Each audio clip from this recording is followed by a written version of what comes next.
이 사명 잘 감당하기 위해서 말씀을 우리 알아야 되니까 우리 지난주에 했던 것도 한번 점검해 보도록 할게요. 우리 프린트물 보시면 지난주 우리 이렇게 복잡한 부분을 좀 말씀을 나눴잖아요. 이렇게 생각해 보시면서 머릿속에 잘 정리하시면 좋겠습니다.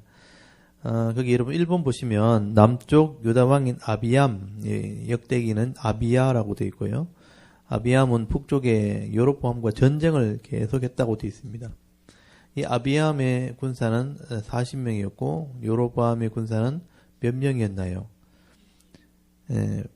몇 명요? 2배죠. 80만 명. 그러니까 이때 나라가 이렇게 분단되고 난 뒤에 영토 분쟁을 계속했다 그랬죠. 그래서 이제 초기에 북쪽의 여로보암, 남쪽의 이 아비암 왕은 계속 이제 전쟁이 있었다라고 기록되어 있습니다. 그래서 수적으로는 북쪽이 훨씬 유리한 전쟁이었는데 나중에 남쪽이 이기죠. 그 사건을 이제 보면서 아비암의 모습을 조금 살펴보게 된 겁니다. 이번에 보시면 아비암 왕과 여로보암 왕이 영토 분쟁을 할 때 아비암 왕이 여로보암 왕을 책망하면서 설교를 하게 되죠. 이때 아비암이 설교했던 산 이름은 무엇인가요? 스마라임 산이라는 곳인데 잘 모르죠. 이 산은 산이 특별하기 때문에 했다기보다는 이제 아비암이 여기서 이제 설교를 한 게 중요한 거예요. 너희들은 가짜 제사장 세우고 또 이렇게 제사장을 돈 주고 팔고 우상에게 제물을 드리지만 우리는 그래도 하나님께 예배한다 이러면서 막 큰 소리 쳤죠.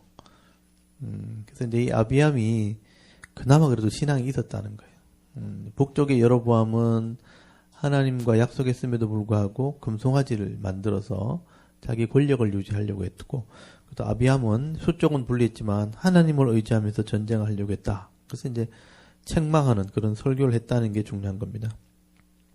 그래도 세상에서 이렇게 방황하고 돌아다니는 것보다 교회 와서 잠을 자다도 교회 와서 자는 게 낫다는 거예요. 교회 안에 있으면 저도 죄를 짓진 않잖아요. 하나님 안에서 말씀을 들을 기회도 있고 또 성숙할 수 있는 기회도 있으니까. 그래서 우리 자녀들이 힘들어도 교회에 꼭 가야 되나 이렇게 하면 그래도 교회 오는 것이 유익되다. 그래서 교회에서 자란 사람이 결국은 하나님 은혜를 입을 가능성이 더 큰 겁니다. 저도 교회 밖을 떠나지 않다 보니까 저의 살던 동네 친구들 다 이렇게 좀 옛날 열악한 상황에 다 살았거든요. 다 불신자들이었고 다 불신 부모님 밑에서 망나니처럼 막 자라다가 저는 교회 안에서 늘 거했기 때문에 목사가 됐는데 제 어릴 때 친구들 다 이렇게 예수 안 믿고 살다 보니까 뭐 범죄하기도 하고 죄를 짓기도 하고 지금 이렇게 비교해보면 한 4, 50년 지났잖아요. 그러니까 비교가 안 됐죠. 세상에서 굉장히 어려운 인생을 살고 있는 것을 보게 됩니다. 그래서 교회 안에 있는 게 그래도 은혜가 있다 하는 것이죠. 그래서 저도 교회 안에서 이렇게 설교하다 이렇게 졸기도 하고 주무시는 분 보면 그래도 교회 와서 조는 게 낫다고. 말씀 듣고 있는 자리에 앉아 있는 게 이게 얼마나 큰 은혜냐고. 자는 사람들 뭐라 하지 말고 칭찬을 해주라고. 그래도 밖에서 앉아서 교회에서 자니까 얼마나 좋네요. 제가 이 개척할 때 일부러 장의자를 했잖아요. 장의자를 하면 잘 수 있거든요. 피곤하면 이렇게 옆에 이렇게 들어 누울 수가 있어요. 근데 개인 의자를 이렇게 해버리면 이렇게 잘 눕기 쉽지 않잖아요. 제가 어릴 때 교회에서 많이 잤거든요. 그래서 철회할 때도 자고, 밤새도록 기도하다가도 피곤하다 그냥 잠들면 새벽에 일어나기도 하고 막 이렇게 하거든요. 교회 안에서 늘 이렇게 자고 놀고 이렇게 했기 때문에 그래서 교회 오면 이렇게 장의자에서 누워 자는 게 굉장히 제가 어릴 때 추억이라서 교회를 하면 무조건 장의자를 해야지. 이 장의자 여러분 개척교회 나중에 가보시면 자세히 안 보시고 잘 모르죠. 개척교회 가서 장의자가 이렇게 긴 교회가 잘 없어요. 개척교회 가면 장의자가 짧아요. 짧은 게 3칸 아니면 4칸이에요. 이렇게 이 정도 규모 되면 주로 3칸 아니면 4칸을 해요. 그래서 이렇게 길게 장의자 하는 교회가 없어요. 큰 교회 가야 이 정도 길이가 나올까 말까요. 제가 의도적으로 일부러 길게 한 거죠. 이게 이렇게 안 해주려고 그러는 거 일부러 제가 길게 해달라 그래가지고 긴 의자를 2개 이렇게 2줄로 닦는 거죠. 그래서 누구든지 잘 수 있도록 피곤하면 누울 수 있도록 그래서 이제 장의제를 했습니다. 그래서 교회 안에서 있는 게 이 아비함이 그래도 큰 소리 쳤잖아요. 그래도 우리는 하나님께 예배한다면서 하나님 도와주잖아요. 그게 이 아비함의 그 참 불완전한 사람이고 이 사람이 성경에 보면 온전하지 못한 사람이라고 돼 있어요. 온전하지 못한 사람이었지만 어려움 당할 때 하나님 이름을 부르고 구할 때 하나님 도와주셨다. 그게 성경에 기록되어 있습니다. 그리고 3번에 보시면 아비암 왕도 온전한 왕은 아니지만 하나님께서 이 아비암 왕을 도와줌으로 북쪽의 여로보암 왕을 이기게 됩니다. 하나님께서 왜 아비암을 이기게 하셨다고 말씀하나요? 여기 하나님을 의지했기 때문이라고 돼 있죠. 그 성경에 써놨어요. 하나님을 그래도 의지했기 때문에 하나님이 악한 자보다 더 악한 자가 있으니까 도와준 거죠. 하나님이 또 은혜를 있게 하신 것입니다. 그 다음에 4번에 보시면 아비암 왕이 여로보암 왕을 이김으로 차지한 지역은 어디인가요? 했는데 이것도 사람이 이제 잘 몰라요. 그죠? 베델, 여사냐, 에브론 이렇게 있는데 이게 영토 분쟁에서 북쪽 지역을 많이 차지하게 되었다 하는 것을 기록을 하고 있습니다. 그 다음에 5번에 보시면 남쪽에 아비암 왕이 죽고 난 뒤에 이어서 누가 왕이 되었나요? 아사 왕이죠. 그래서 이제 족보를 외우고 있으면 이게 딱 이제 머릿속에 들었죠. 그래서 남쪽에 로보암이 죽고 난 뒤에는 아비암이 죽고 난 뒤에는 아사가 왕이 되었다. 그래서 아사는 처음에는 좀 선한 왕이었는데 나중에 이제 10년 있다가 나태해지고 또 정신 차렸다가 한 20년 있다가 또 타락하게 되고 나중에는 이제 하나님을 배반하게 됐죠. 점점점 하나님 떠나게 됩니다. 이 인생을 보면서 이 아사가 41년 동안 왕이 있었잖아요. 41년 동안 정치하면서 자꾸만 나태해지려고 하는 모습이 나타나잖아요. 이게 참 쉽지 않다는 거죠. 우리가 신앙생활을 해도 한 10년쯤 되면 하나님 말씀을 또 등한시하고 또 정신 차렸다가 회개했다가 또 이렇게 하나님 도와주시면 살아가다가 또 결정적인 어려움이 생기면 또 하나님을 또 떠나게 되는 그런 유혹이 계속 되어지는 게 인생이다. 근데 아사는 결국 이기지 못했죠. 나중에는 선지자의 말도 듣지 않고 선지자를 감옥에 가두고 자기한테 옳은 말 하는 사람 다 이렇게 책망을 했죠. 학대를 했다고 돼 있거든요. 옳은 소리 하는 사람, 권면하는 사람 다 물리치고 결국 병들어 죽었잖아요. 병들어도 회개하지 않고. 그래서 아사의 마지막은 좋지 않았다는 겁니다. 그래서 여기 16번에 보시면요. 아사왕은 10년 동안은 하나님 말씀을 순종함으로 평안함을 누리다가 제사장의 말씀을 가르치지 않고 나태하게 될 때 구수 사람 세라가 군사 100만 명 그리고 병거 300대를 거느리고 전쟁을 일으키게 됩니다. 이때 아사왕은 어떻게 기도하나요? 이때 약한 자와 강한 자 사이에 도울 사람 하나님밖에 없다면서 하나님께 부르짖죠. 그래서 이 구수 사람의 전쟁이 왜 일어났냐? 한 10년쯤 되니까 점점 하나님을 떠나기 시작한 거예요. 정신 차리라고 하나님께서 이런 전쟁을 일으켜서 깨닫게 하신 것이죠. 그래서 하나님 의지하고 또 이 선지자가 나타나서 아사를 책망하는 장면 나오죠. 여러분 기억나십니까? 이걸 좀 여러 번 보시면 이게 보일 거예요. 그래서 그 다음 7번에 보시면 아사 왕이 구수 사람 세라를 이기고 난 뒤에 하나님께서 누구를 보내어서 아사 왕을 책망하게 되나요? 선지자를 보내요. 여기 보면 오뎃이란 사람의 아들 아사리아 하는 선지자가 나오죠. 기억 안 나죠, 여러분? 기억납니까? 그러니까 이 선지자가 나타나가지고 그러니까 하나님 말씀을 가르쳐야 될 제사장은 말씀을 가르치지 않고 사람들은 점점 우상을 섬기려고 하고 하나님을 점점 떠나가고 있다는 것을 책망하잖아요.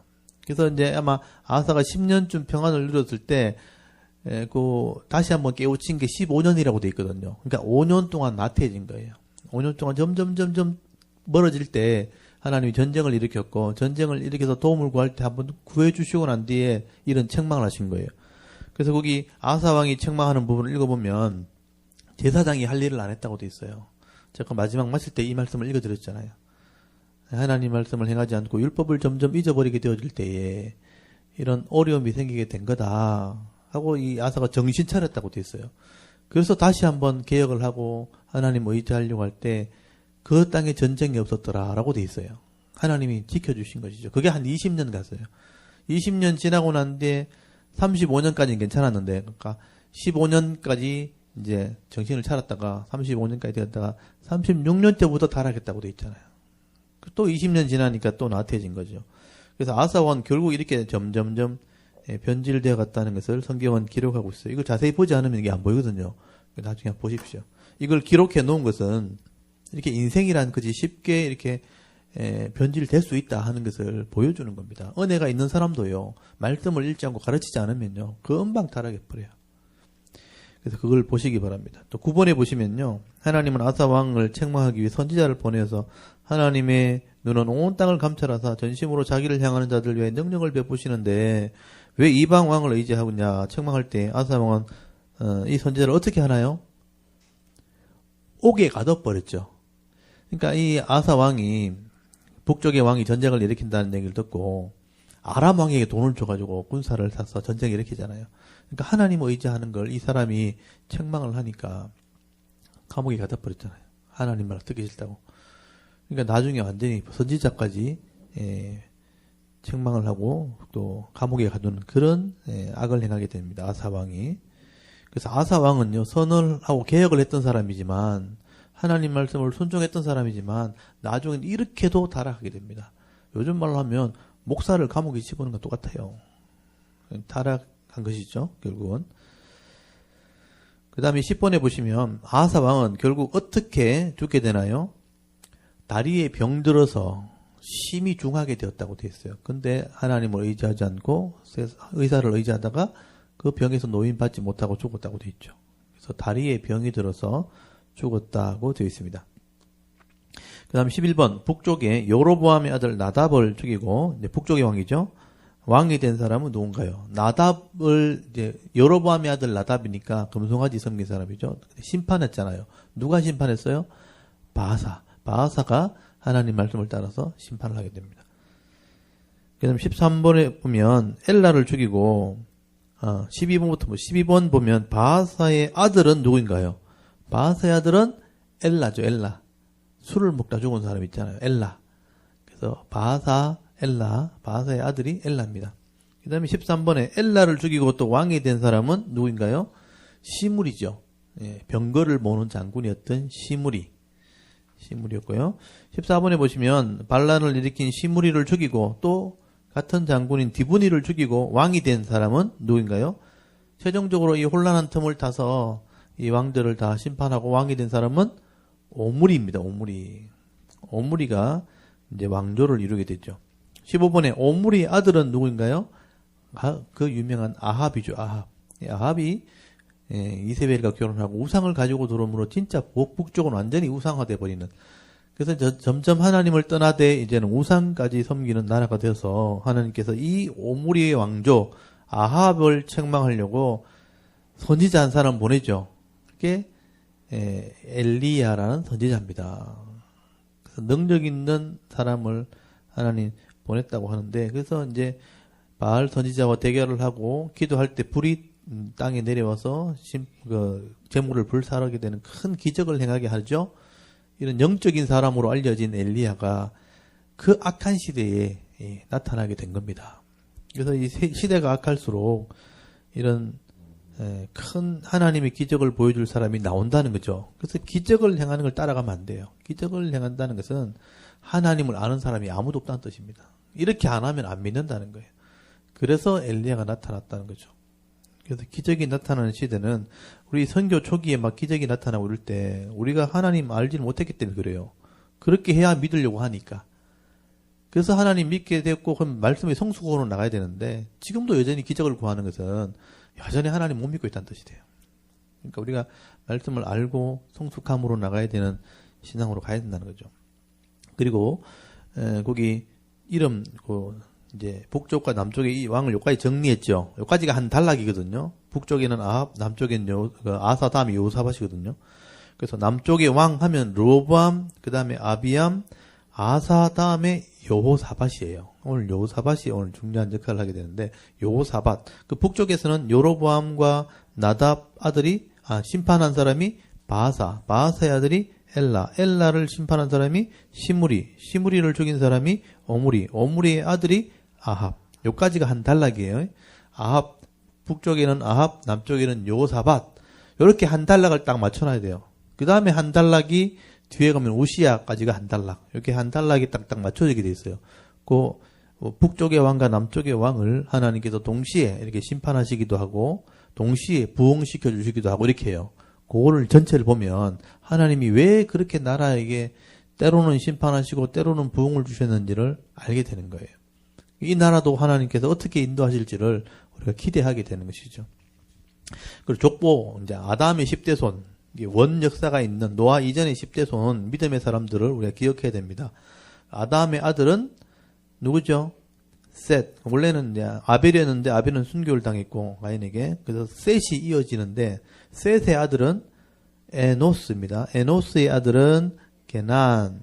그 뒤에 사람만 기억하면 되겠죠. 게난의 아들은 마할랄렐의 아들은 야렛의 아는 에독의 아들은 무두셀라의 아들은 라멕의 아들은 노아.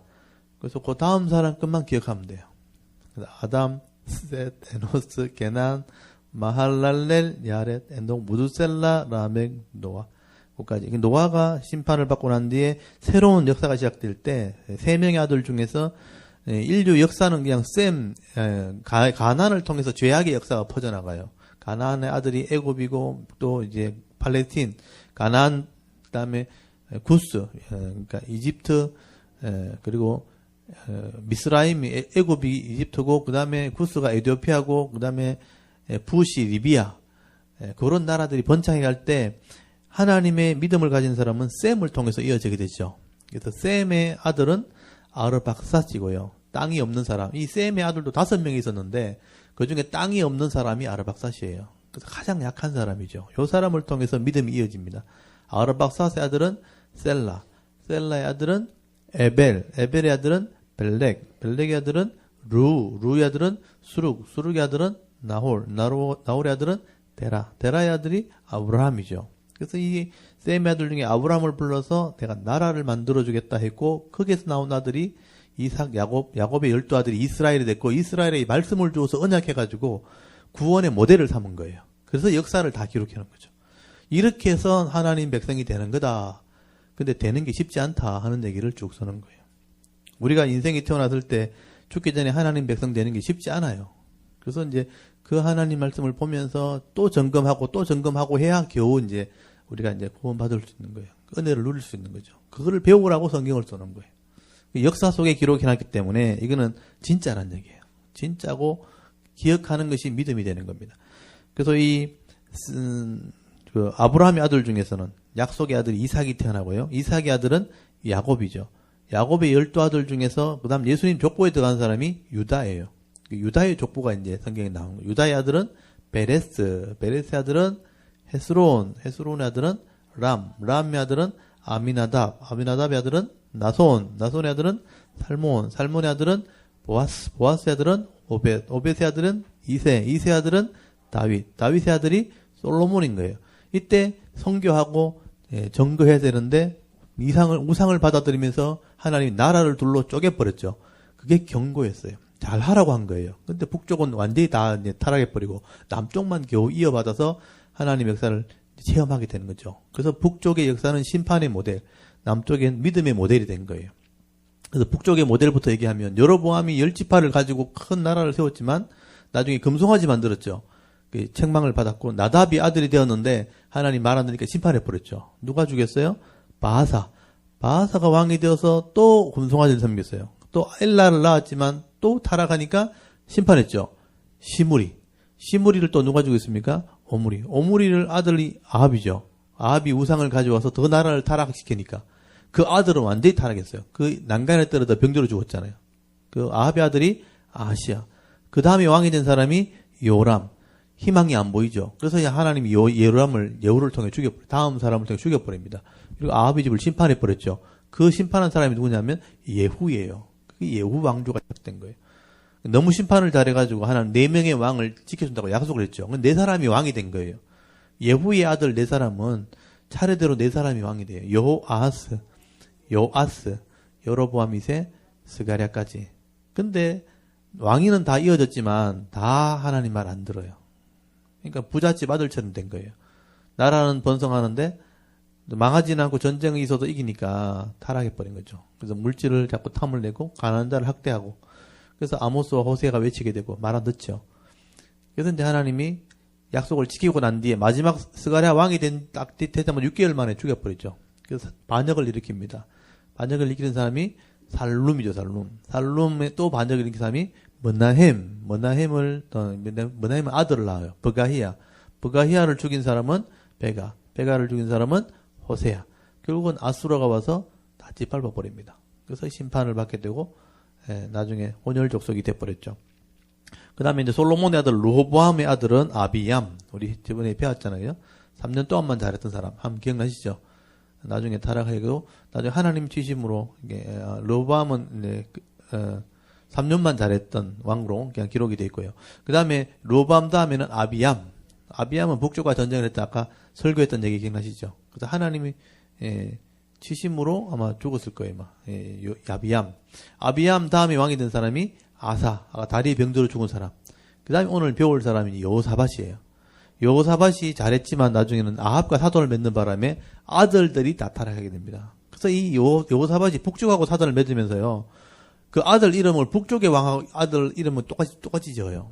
그래서 이제 아합의 아들이 아하시아 요람이잖아요. 여기는 반대로 요람 아하시아라고 지어요. 요람은 나중에 우상을 섬기다가 창자의 병이 들어 죽어요.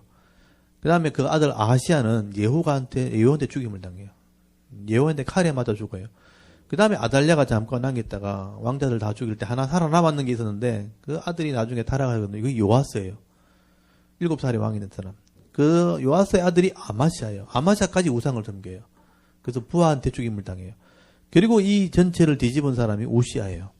그 선한 왕 중에 한 사람. 이 우시아 때 제2편, 그러니까 후반전이 시작된 거죠.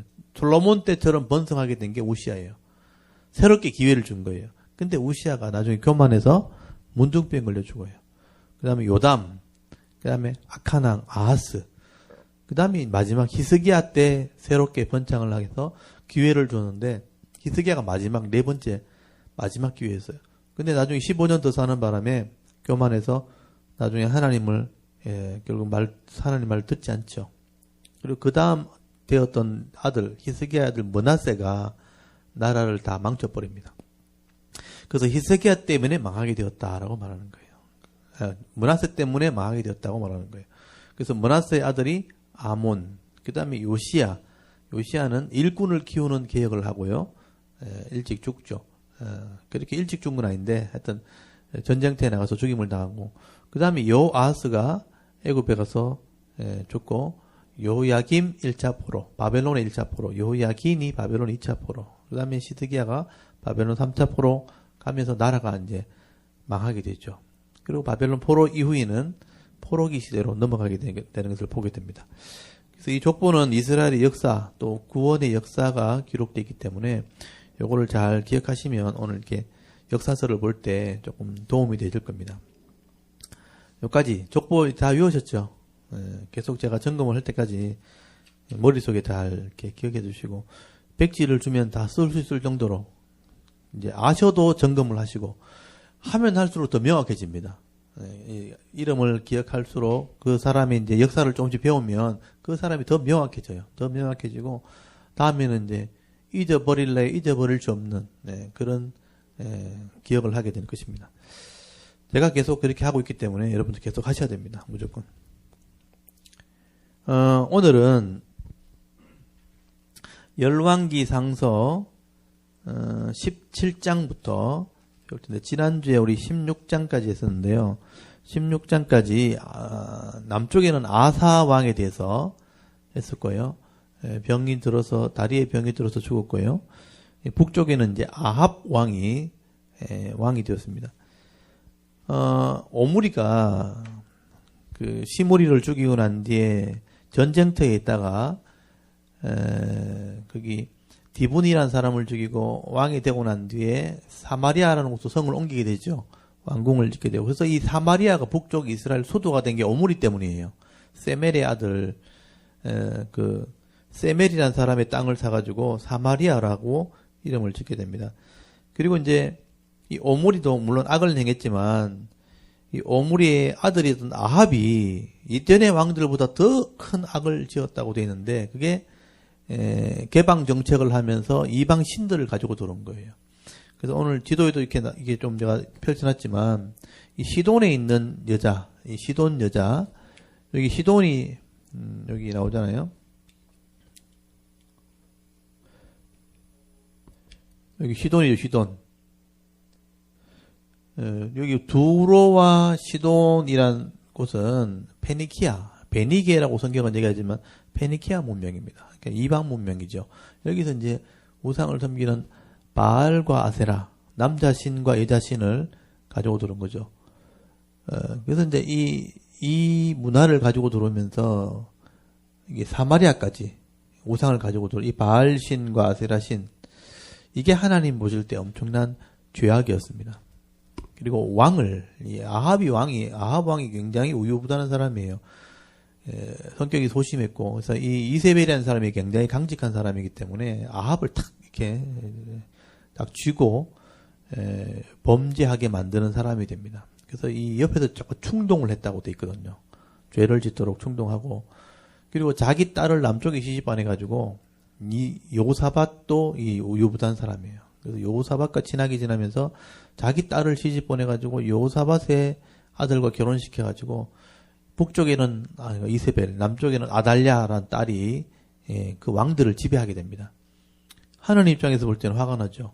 하나님을 섬겨야 될 왕들이 여자들한테 붙잡혀가지고 우상을 계속 섬기고 있으니까 하나님이 그거를 계속 책망을 하는데 안 돌이키잖아요. 그래서 하나님이 이 두 집안을 다 심판해버리죠.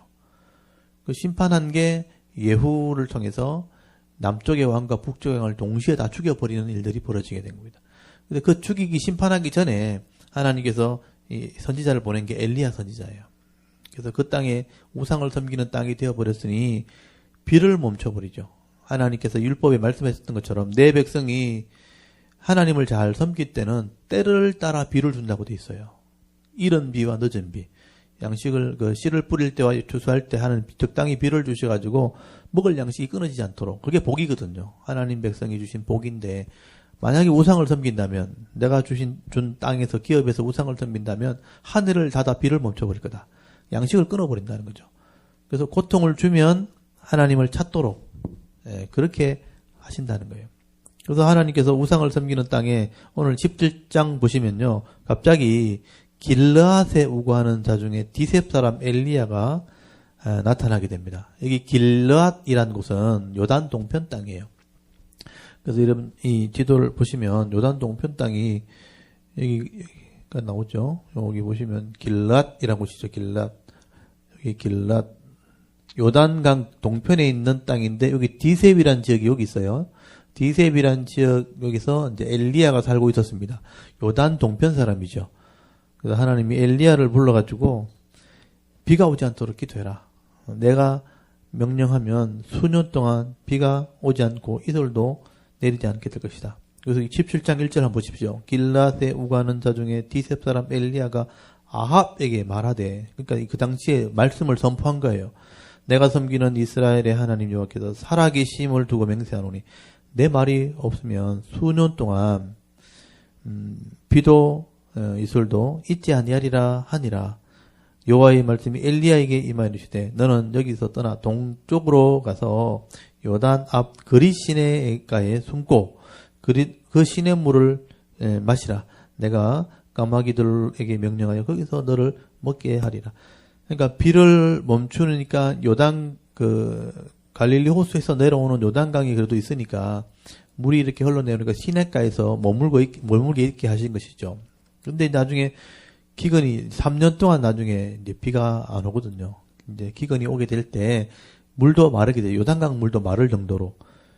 거기 보면 5절에 보면 그가 여호와의 말씀과 같이 하여 가서 요단 앞 그릿 시냇가에 머물매 까마귀들이 아침에 떡과 고기와 고기를 저녁에도 떡과 고기를 가져왔고 그가 시냇물을 마셨으나 땅에 비가 내리지 아니하므로 얼마 후에 그 시내가 마르니라.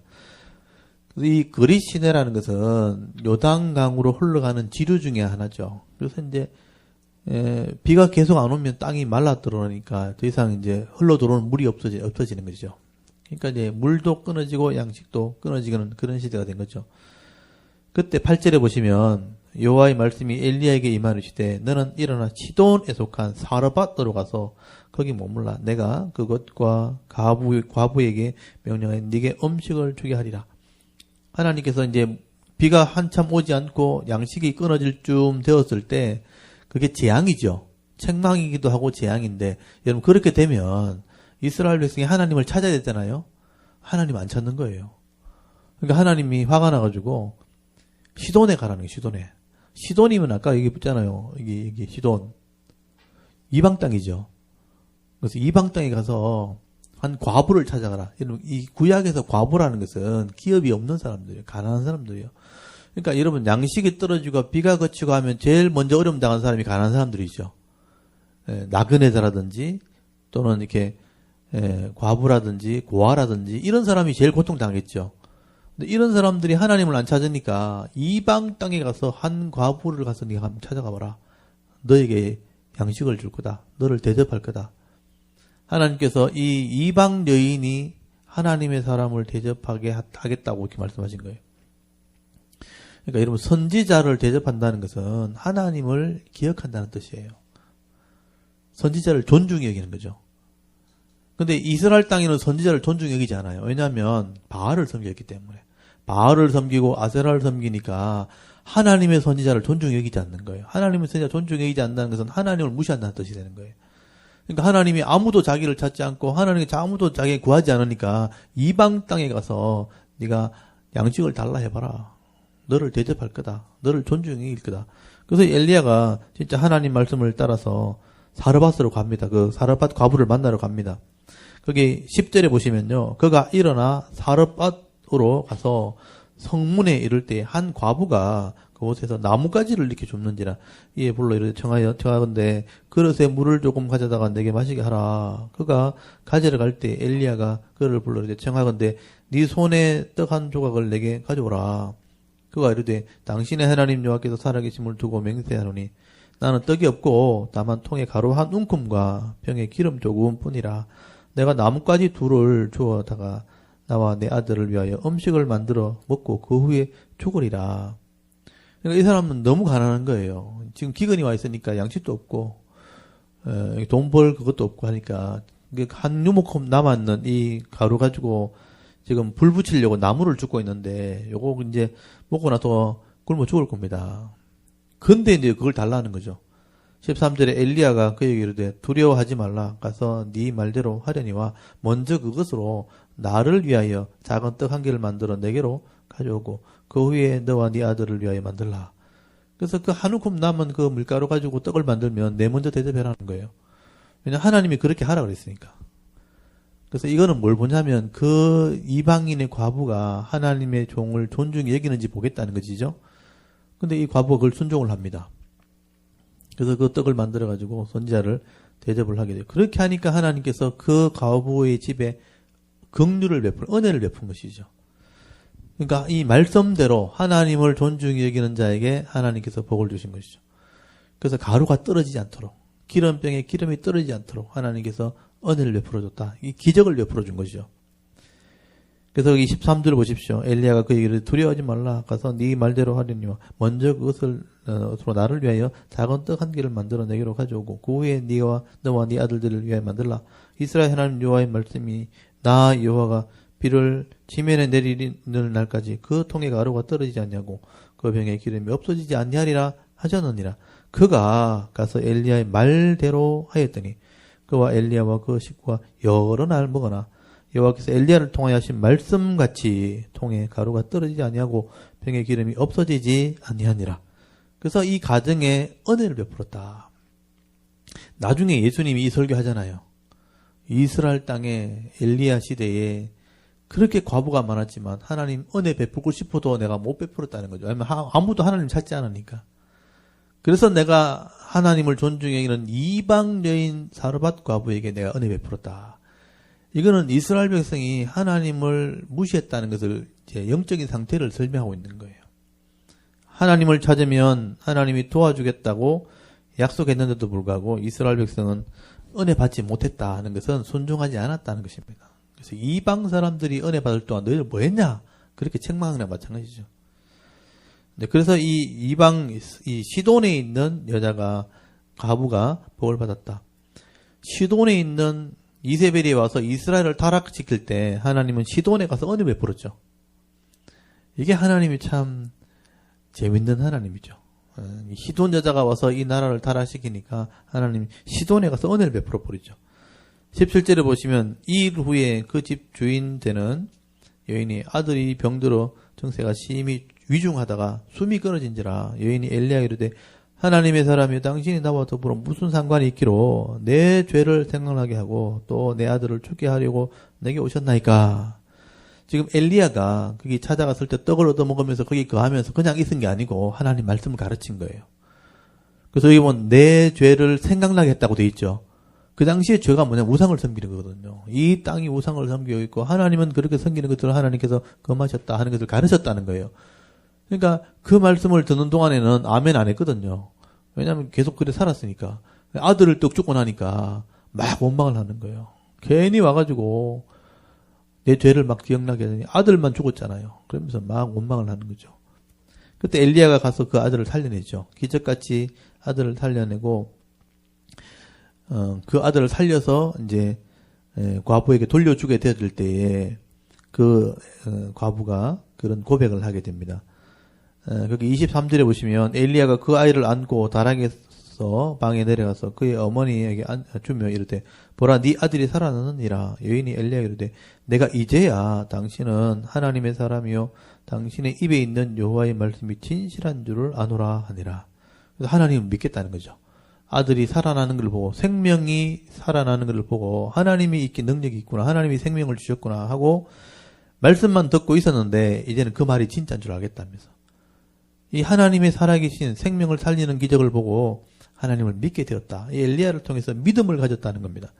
그래서 당신은 하나님의 사람이시오. 당신 입에 있는 여호와의 말씀, 아까 계속 가르쳤던 그 말씀이 진실한 줄을 내가 알겠다. 믿게 되었다는 겁니다. 그래서 이방 여인도 하나님 믿게 되는데 이스라엘 백성은 우상을 섬기고 있는 거예요. 그게 하나님 마음이 아픈 겁니다. 그래서 하나님이 이 엘리야를 통해서 그걸 들춰내는 거죠. 우리 18장은 뭐냐면 이런 이방 땅에 기적을 베풀고 난 뒤에 하나님 살아계신 이방 땅에 증가하고 난 뒤에 이스라엘로 돌아와가지고 아합을 찾아갑니다. 하나님 명령을 따라서 아합을 찾아가서 내가 진짜 신이라는 것을 보여줘라. 너희들이 믿는 이 바알 신과 아세라 신과 하나님이 누가 진짜 신인지를 실제로 보여주라. 그래서 엘리야가 그 사명을 감당하러 간 거예요.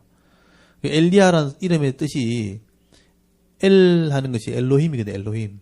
엘로힘이라는 것은 신이라는 뜻, 신이라는 뜻이고 엘리야 할 때 야는 야훼거든요. 야훼. 이게 여호와라는 뜻이에요. 여호와. 하나님의 이름이 여호와입니다. 그래서 엘리 하면 나의 하나님, 나의 하나님은 여호와라. 그러니까 하나님이란 단어라고 엘로힘이란 단어를 하나님이란 단어라고 우리가 번역을 하거든요. 근데 이방 사람의 신도 엘로힘이거든요. 그래서 정확하게 번역을 하면 나의 신은 여호와다. 이런 뜻이에요. 나의 신은. 나에게 신은 여호와다. 이방의 신, 바알이 신이 아니고 나의 하나님, 나의 신은 야훼 하나님이다. 여호와 하나님이다라고 고백하는 게 엘리야의 이름이에요. 그래서 이방의 신이 진짜 신이 아니고 여호와가 진짜 신이다 하는 이름의 뜻을 가지고 있어요. 그래서 이것을 증명하려고 엘리야가 아합을 찾아간 겁니다. 그래서 하나님이 엘리야를 찾아가라고 그랬죠. 여러분 18장 1절 보세요. 많은 날이 지나고 시돈 땅에 갔다가 기적을 행하고 많은 날이 지나고 제 3년에 3년 동안 비가 안 온 거죠. 그러니까 아까 엘리야 살았을 때 3년 6개월 동안 비가 안 왔거든요. 그래서 시돈에 왔다 갔다 하면서 6개월이 지났다고 보면 거의 3년 6개월 동안 비가 오지 않은 거죠. 여호와의 말씀이 엘리야에게 임하여 이르시되 너는 가서 아합에게 보이라. 내가 비를 지면에 내리라. 이게 우상을 제거하고 나면 내가 비를 준다는 거예요. 엘리야가 아합에게 보이려고 아니 그때 사마리아에 기근이 심하였더라. 3년 동안 비가 안 왔으니까요. 여러분 양식도 없고 아무것도 없는 거예요. 그러니까 3절에 아합이 왕궁 맡은 자 오바댜를 불렀어요. 이 오바댜는 또 줄을 쳐놓으십시오. 오바댜 이름 많이 들어보셨죠? 오벳에서 나온 거예요. 오벳은 여러분 또 많이 들어보셨죠? 오벳 어디서 들어봤어요? 보아스의 아들이 누구죠? 오벳이 보아스가 루색에서 낳은 아들이 오벳이죠. 오벳에다 야를 붙여, 야훼. 오벳은 엎드린다라는 뜻이거든요. 야훼니까 뭐겠어요? 야훼는 여호와잖아요. 여호와께 엎드린다 이런 뜻이에요. 그러니까 하나님께 예배하는 자라는 뜻입니다. 좋은 이름이죠. 오바댜, 야훼에게 엎드리는 자. 그러니까 하나님을 예배하는 자라고 해석을 해요. 오벳 하면 엎드린다, 뭐 순종한다, 뭐 종이 된다, 뭐 이런 의미인데 여기는 야훼가 붙어 있으니까 하나님께 엎드린 사람 이런 뜻입니다. 이 오바댜가 아합의 국내 대신이에요. 그러니까 이 아합같이 악한 사람 밑에 오바댜가 신하였다는 거죠. 그런데 이 사람이 여호와를 경외하는 사람이에요. 여호와를 지극히 경외하는 자라. 이 사람이 어릴 때부터 하나님 믿은 사람이에요. 여기 18장 12절 끝에 보시면 당신의 종은 어려서부터 여호와를 경외하는 자라. 여러분 어릴 때부터 하나님을 가르치니까 악한 자 밑에 가도 하나님 믿잖아요. 이 국내 대신이면요 우리식으로 말하면 청와대 뭐 비서관 정도 되는 거죠. 그러니까 그 악한 왕 밑에도 이런 믿음 있는 신하가 있을 수 있다는 거예요. 그래서 이 사람이요 4절에 보니까 이세벨이 여호와의 선지자들을 멸할 때에 오바댜는요 선지자 100명을 가지고 50명씩 굴에 숨기고 떡과 물을 먹였어요.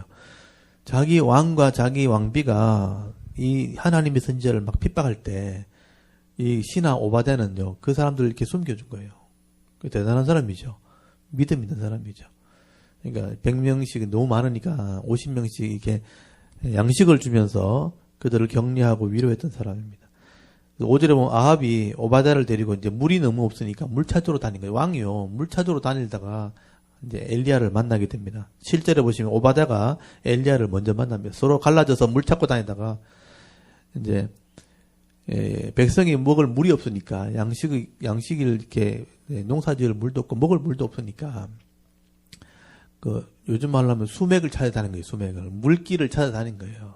그래서 막 이제 다니다가 오바댜가 이제 엘리야를 선지자를 만납니다. 이게 엘리야 선지자가 오바댜 보고 내가 갈 테니까 이제 아합을 만나게 해라. 그래서 이제 이 아합은 엘리야를 죽이려고 하고 있고요. 엘리야가 비 오지 않기로 기도했거든요. 그러니까 엘리야 때문에 비가 안 온다면서 막 이 아합은 엘리야를 죽이려고 하고 있고. 근데 이제 오바댜가 엘리야를 만나가지고 만나면 분명히 죽이려고 할 건데 만약에 엘리야가 도망가 버리면 내가 엘리야 여기 있다 해놔놓고 없어져 버리면 이제 오바댜가 난처하잖아요. 그러니까 그렇게 난처하지 말고 그렇게 하지 말라고 나는 어릴 때부터 하나님을 경외하는 사람이라고 그렇게 얘기한 거예요. 그러니까 이제 엘리야가 직접 이제 아합을 만나러 가게 됩니다. 같이 만나러 가게 된 겁니다. 그래서 이제 이 엘리야가 들판에서 아합을 만나는 장면 한번 보십시오. 여기 16절 한번 보세요. 오바댜가 가서 아합을 만나 그에게 말하며 아합이 엘리야를 만나려 가다가 엘리야를 딱 볼 때 아합이 그에게 이르되 이스라엘을 괴롭게 하는 자여 너냐 이렇게 얘기하죠. 아합이요 엘리야를 처음 보자마자 이스라엘을 괴롭게 한 사람이라 그래요. 네가 비 오지 않기를 기도해가지고 지금 비가 오지 않는다고. 엘리야는 할 말 많죠. 내가 그럼 왜 기도했겠냐. 네 때문에 기도한 게 아니라 네 때문에. 네가 우상을 섬기니까 그래서 비 오지 않길 기도한 거 아니냐고. 그렇게 막 서로 막 싸웁니다. 여기 18절에 그가 대답하되 내가 이스라엘을 괴롭게 한 것이 아니라 당신과 당신의 아버지 집이 괴롭게 하였으니 이는 여호와의 명령을 버렸고 당신이 바알들을 따랐음이라. 그런즉 사람을 보내 온 이스라엘과 이세벨의 상에서 먹는 바알의 선지자 450명과 아세라 선지자 400명을 갈벨산으로 모아 내게로 나오게 하소서. 그러면 진짜 누구신지 한번 대결해 봅시다. 당신들 선지자 다 들고 나오시오. 여기 450명, 400명, 850명이죠. 너희들의 선지자 850명 다 데리고 나오시오. 20절에 보면 아합이 이에 이스라엘의 모든 자손들에게 사람을 보내 이스라엘 보내 선지자들을 갈멜산으로 모으니라. 엘리야가 모든 백성에게 가까이 나가. 이게 백성들이 하는 말이에요. 너희가 어느 때까지 둘 사이에 머뭇 하려느냐. 여기 묘기 줄을 쳐놓으십시오. 백성들이요. 왕이 바알을 섬기고 아세라를 섬기니까 백성들이 헷갈리는 거예요. 진짜 신이 누군지 모르는 거예요, 이제. 오랫동안 이렇게 하니까. 그러니까 오므리 왕 때부터 또 북쪽 여로밤 왕 때부터 계속 이렇게 금송아지 섬기고 또 이제 왕들이 왕실에서부터 막 우상을 섬기니까 진짜 신이 하나님인지 바알인지 막 헷갈리는 거예요. 그러니까 두 사이에 머뭇했다는 거예요. 분명한 신앙이 없다는 거예요.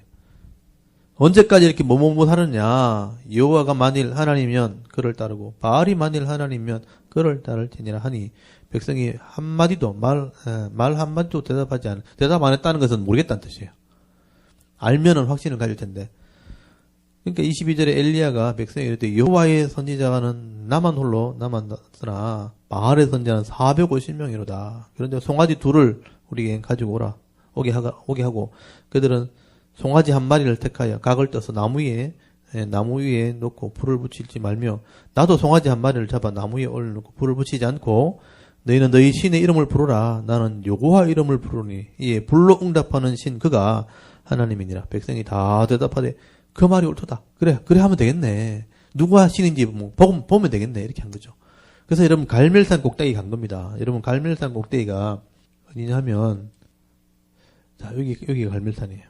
여기 엘리야가 여기 그리 시내에서 여기서 까마귀 하고 떡을 먹다가 하나님 사르밧 가라. 여기 사르밧까지 시돈 밑에 사르밧이죠. 이까지 갔다가 과부에게 은혜 베풀고 돌아와서 이제 갈멜산에 갑니다. 요거 갈멜산. 여기 지중해 바로 옆에 갈멜산이 있어요. 저기는 그렇게 높진 않아요. 높진 않고 위에 올라가면 이제 들판이 다 보일 정도예요. 바다가 보이고 들판이 보일 정도인데 저 꼭대기에 올라가서 제단을 2개 쌓아놓고 대결을 하게 됩니다. 그러니까 이 바알의 신이 진짜 신인지 여호와가 진짜 신인지 이 제단을 2개 쌓아놓고 서로 이름을 부르자 하고 백성들 다 불러 모은 거예요. 그래서 이런 25절부터 보면요. 엘리야가 바알의 선지자들에게 제단을 쌓아놓고 이제 먼저 기회를 주죠. 너희는 많으니 먼저 송아지 한 마리를 택하여 잡고 너희 신의 이름을 부르라. 그러나 불은 붙이지 말라. 그들이 받은 송아지를 가져다가 잡고 아침부터 낮까지 바알의 이름을 불러 이르되 바알이여 우리에게 응답하소서 이렇게 기도했다는 거죠. 바알이여. 그러니까 뭐 이 사람들이 이제 목숨 내놓고 이제 기도하는 거니까 소리를 막 질렀겠죠. 바알이여 막 소리 질렀겠죠. 막 응답하소서 하고 소리 지르고 아무 응답이 없었죠. 오전부터 시작해서 정오까지 오전 내도록 기도했는데 한 뭐 4-5시간 했겠죠. 오전 9시부터 했으면 10시, 11시, 12시, 3시간 동안 계속 부르짖는데 아무 응답이 없죠. 그러니까 27절에 보시면요. 엘리야가 그들을 막 조롱을 합니다. 큰 소리로 부르라. 더 크게 소리 질러라.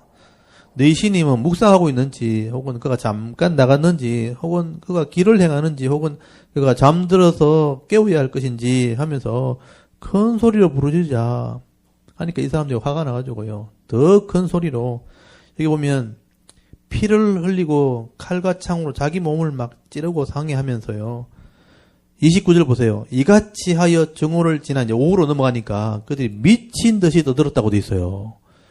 미친 듯이 막 떠들면서 이제 이름을 부르는 거예요. 그 저녁 소재까지, 그러니까 오후 내도록. 그러니까 이 자기 신들을 이름 부르면서 이제 응답이 없으니까 거의 하루 종일 소리 질렀잖아요. 미친 듯이 무당 굿하듯이. 여기 보시면 뛰놀았다고 나올 거야. 아마 뛰놀면서 거기 26절 끝에 쌓은 제단 주위에 뛰놀았다고 돼 있죠. 뛰놀았으니까 아마 춤을 추고 노래를 부르고 악기를 연주했을 거예요. 분명히 무당 춤 추듯이 했을 거예요. 뛰다니면서 처음에는 노래 부르다가 이제 안 되니까 소리 지르다가 안 되니까 뭐 칼로 막 지르다가 안 되니까 뭐 미친 듯이 소리 지르고 한 거예요. 그래도 응답이 없는 거예요. 29절에 보면 이같이 하여 정오가 지났고 그들이 미친 듯이 떠들어 저녁 소직들까지 이르러서는 아무 소리도 없고 응답하는 자나 돌아보는 자가 아무도 없었어요. 신이 없으니까 응답할 리가 없죠. 귀신이 있긴 있지만 귀신이 그런 능력이 없으니까 그렇게 하지는 못한 거죠. 그때 이제 30절부터 이제 엘리야가 나서게 된 거죠. 저녁쯤 돼가지고 저녁 소자 드릴 때니까 해질 무렵이에요. 원래 이제 저녁 소자 드릴 때가 아침 해 뜰 때고 해질 때거든요. 해질 때쯤 되었을 때 그렇게 31절에 보시면 돌 12개를 취해가지고 올려놓고 대단을 이렇게 정비를 하고 거기다가 물을 갖다 또 붓죠. 3번이나 물을 갖다 붓고 그리고 엘리야는 그렇게 복잡하게 기도하지 않습니다. 그래서 36절 이하에 보면요. 선지자의 기도는 그렇게 복잡하지 않아요. 명확한 기도죠. 저녁 소자 드릴 때 이르러 선지자 엘리야가 나가서 말하되 이 기도를 잘 정리해 놓으십시오. 아브라함과 이삭과 이스라엘의 하나님 여호와여. 살아계신 하나님이죠. 아브라함 때 하나님, 이삭 때 하나님, 야곱의 하나님, 지금도 살아있는 하나님 이런 뜻이거든요. 살아계신 하나님. 주께서 이스라엘 중에서 하나님이신 것과 그러니까 우리가 믿는 이 살아있는 하나님이 하나님이신 것, 그러니까 신이신 것, 진짜 신이라는 것을 알게 하시고 내가 주의 종인 것, 내가 지금 이 일을 하고 있는 게 이 엘리야가 내가 주의 종인 것과 내가 주의 말씀대로 이 모든 일을 행하는 것을 오늘 알게 하옵소서. 이게 여러분 기도예요. 하나님이 지금 살아계신 하나님이신 것과 내가 하나님의 일꾼인 것과 지금 하는 것은 하나님 말씀대로 한다는 것을 알게 하옵소서. 여러분이 현장에서 그렇게 기도하시면 돼요. 내가 믿는 하나님은 살아계신 하나님이고 나는 하나님의 사람이고 내가 지금 전도하려고 하는 내가 지금 섬기려고 하는 것이 하나님의 일인 것을 하나님 알게 하옵소서. 그렇게 기도한 거예요. 37절 여호와께서 내게 응답하옵소서 내게 응답하옵소서. 이 백성 중에 주 여호와는 하나님이신 것과 하나님이 진짜 신인 것과 주는 그들의 마음을 되돌리심을 알게 하옵소서. 그들의 마음을 되돌릴 수 있는 분이 하나님인 것을 알게 하옵소서. 간단하죠? 정확한 기도예요. 그래서 여러분 이때까지 선지자들의 기도나 예수님의 기도나 사도들의 기도를 다 한번 나중에 보십시오. 긴 기도가 하나도 없어요. 거의 몇 마디밖에 없어요. 근데 우리는 3시간씩 많이 하면 8시간씩 이렇게 기도하라고 그러죠. 그게 이방인이 하는 기도예요. 미친 듯이 부르짖는 그런 기도예요. 아무 응답도 없는. 그러니까 정상적인 기도를 하지 않고 이상한 기도하라는 것은 이방인처럼 해라 이렇게 말하는 거예요. 예수님 그랬잖아요. 바리새인들처럼 자랑하지도 말고 기도할 때 이방인처럼 중언부언하지 말고 그랬잖아요. 했던 말도 하고 했던 말도 못 알았던 말도 하고 하지 말라고. 알아들을 수 있는 것만 하면 돼요. 제가 그걸 이제 정리를 한 거죠. 기도는 복잡하게 하면 안 된다. 왜냐하면 하나님 다 알고 계시기 때문에. 그러니까 하나님한테 내가 하나님 몰라서 다 말하려고 하는 게 기도가 아니에요. 내가 하나님 믿고 있다는 걸 보여주는 게 기도예요. 하나님의 이름을 부르는 것은 내가 하나님을 믿고 있다는 것을 내가 증거하는 거예요. 하나님, 내가 하나님 믿으니까 지금 이 일이 하나님이 하고자 하는 일 이루어지기를 원하는 거니까 하나님이 응답해 주십시오. 그리고 이제 덧붙이면 합당하면 응답해 주십시오. 하나님이 원하시면. 이게 진짜 정확한 기도예요. 저는 그렇게 기도하고 말아버려요. 그럼 하나님이 합당하면 이루어져요. 어느 날 보면 이루어져 있어요. 그게 응답이에요, 사실은요. 만약에 합당하지 않으니까 하나님 응답하지 않는 거예요. 지금 응답해 주는 것보다 하나님이 다음에 하는 게 더 낫기 때문에 하나님이 그냥 기다려 주시는 것이지 응답 안 한 게 아니란 말이에요. 내 욕심은 이게 이렇게 되었으면 좋겠는데 하나님의 뜻이면 이루어집시오. 이 기도, 이 원리를 아시겠죠? 나는 지금 상황에서 이렇게 되기를 원하는데 하나님의 뜻이 이것이면 이렇게 해주십시오. 저는 항상 그렇게 기도합니다. 내 뜻이 이루어져야 응답되는 게 아니에요. 나도 부족하고 나도 미련하기 때문에 내 뜻이 틀릴 수 있잖아요. 저는 이렇게 하길 원하는데 이렇게 기도합니다. 저는 이렇게 됐으면 좋겠는데 하나님이 뜻하시면 하나님이 원하시면 들어주십시오.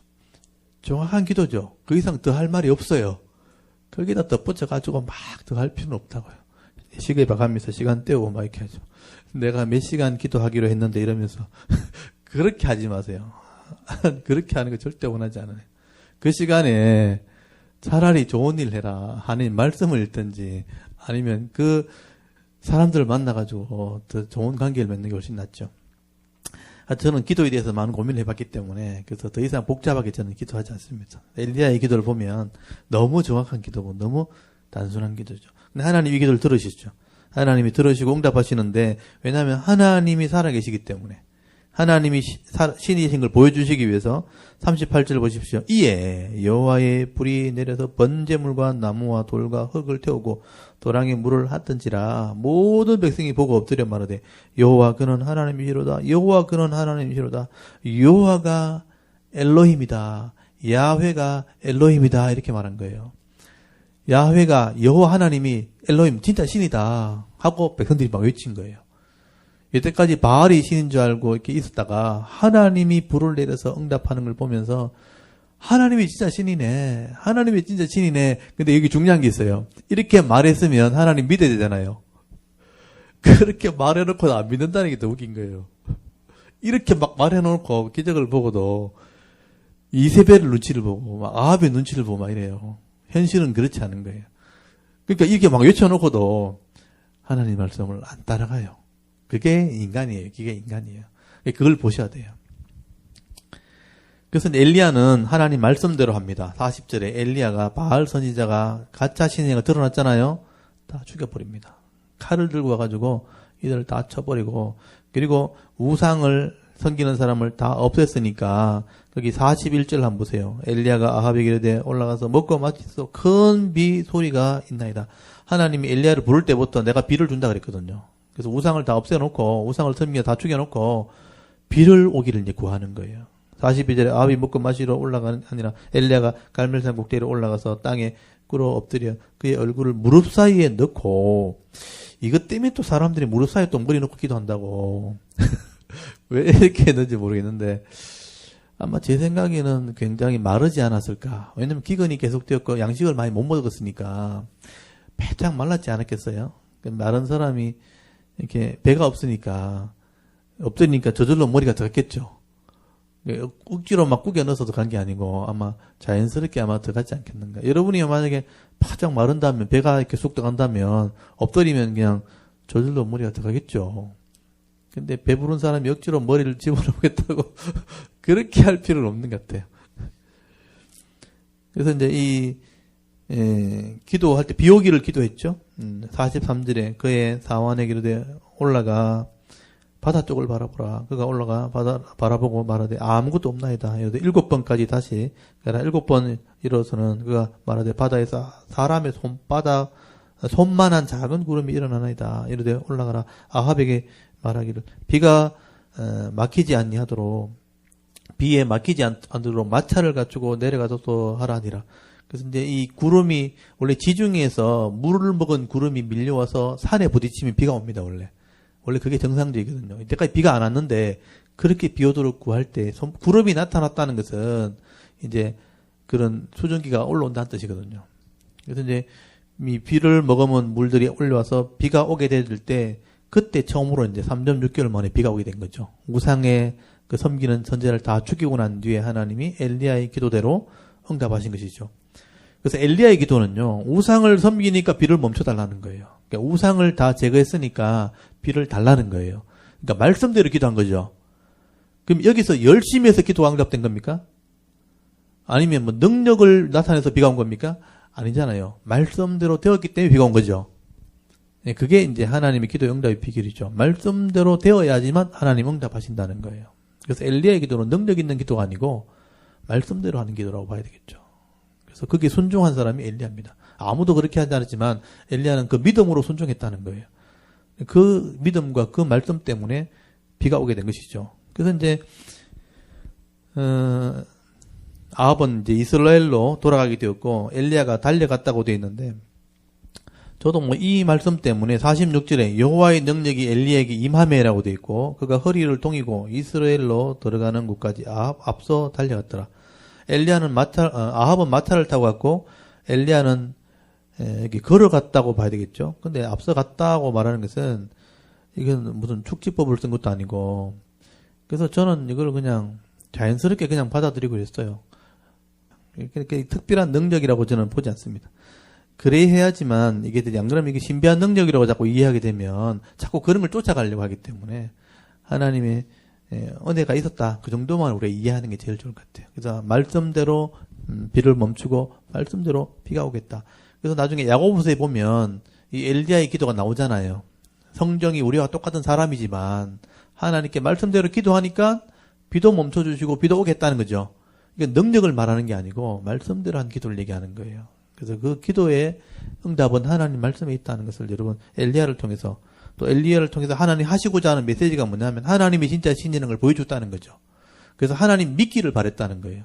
그런데 19장에 딱 넘어가면 상황이 그게 아니에요. 이세벨이요 자기 선지자가 죽은 줄 알고 엘리야를 죽이려고 쫓아다닙니다.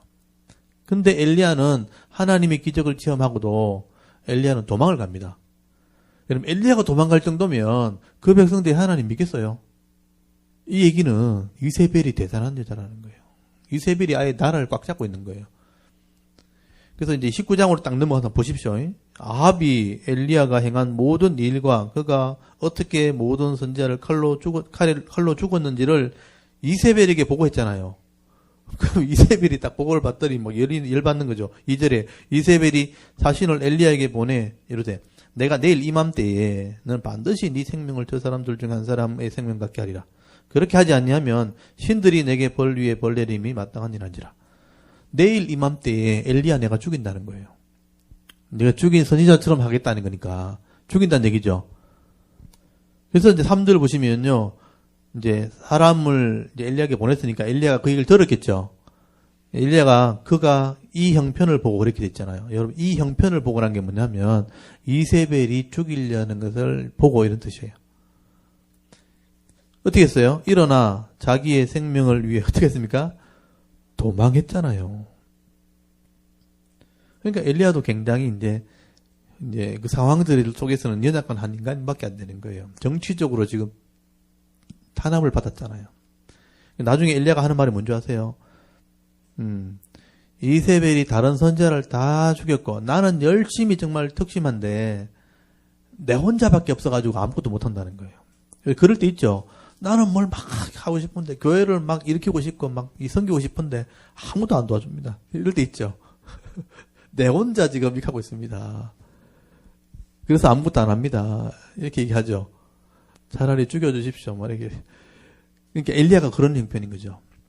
엘리야가 불이 내려와서 응답하는 걸 보여주고 사람들이 인정을 하고 하나님이 진짜 신이네. 뭐 이렇게 되면 딱 바뀌어야 되잖아요. 아무도 안 바뀌어요. 이세벨이 죽이려고 하고 군사를 동원해가지고 막 찾아다니고 이렇게 하니까 엘리야가 그 형편을 딱 보는 순간에 하나님 보는 게 아니고 형편을 보는 순간에 자기 생명을 위해서 도망갔다고 돼 있잖아요. 어디까지 도망간 줄 아세요? 서울에서 일 벌이놓고 남해까지 도망가요. 브엘세바까지 도망가요. 브엘세바까지.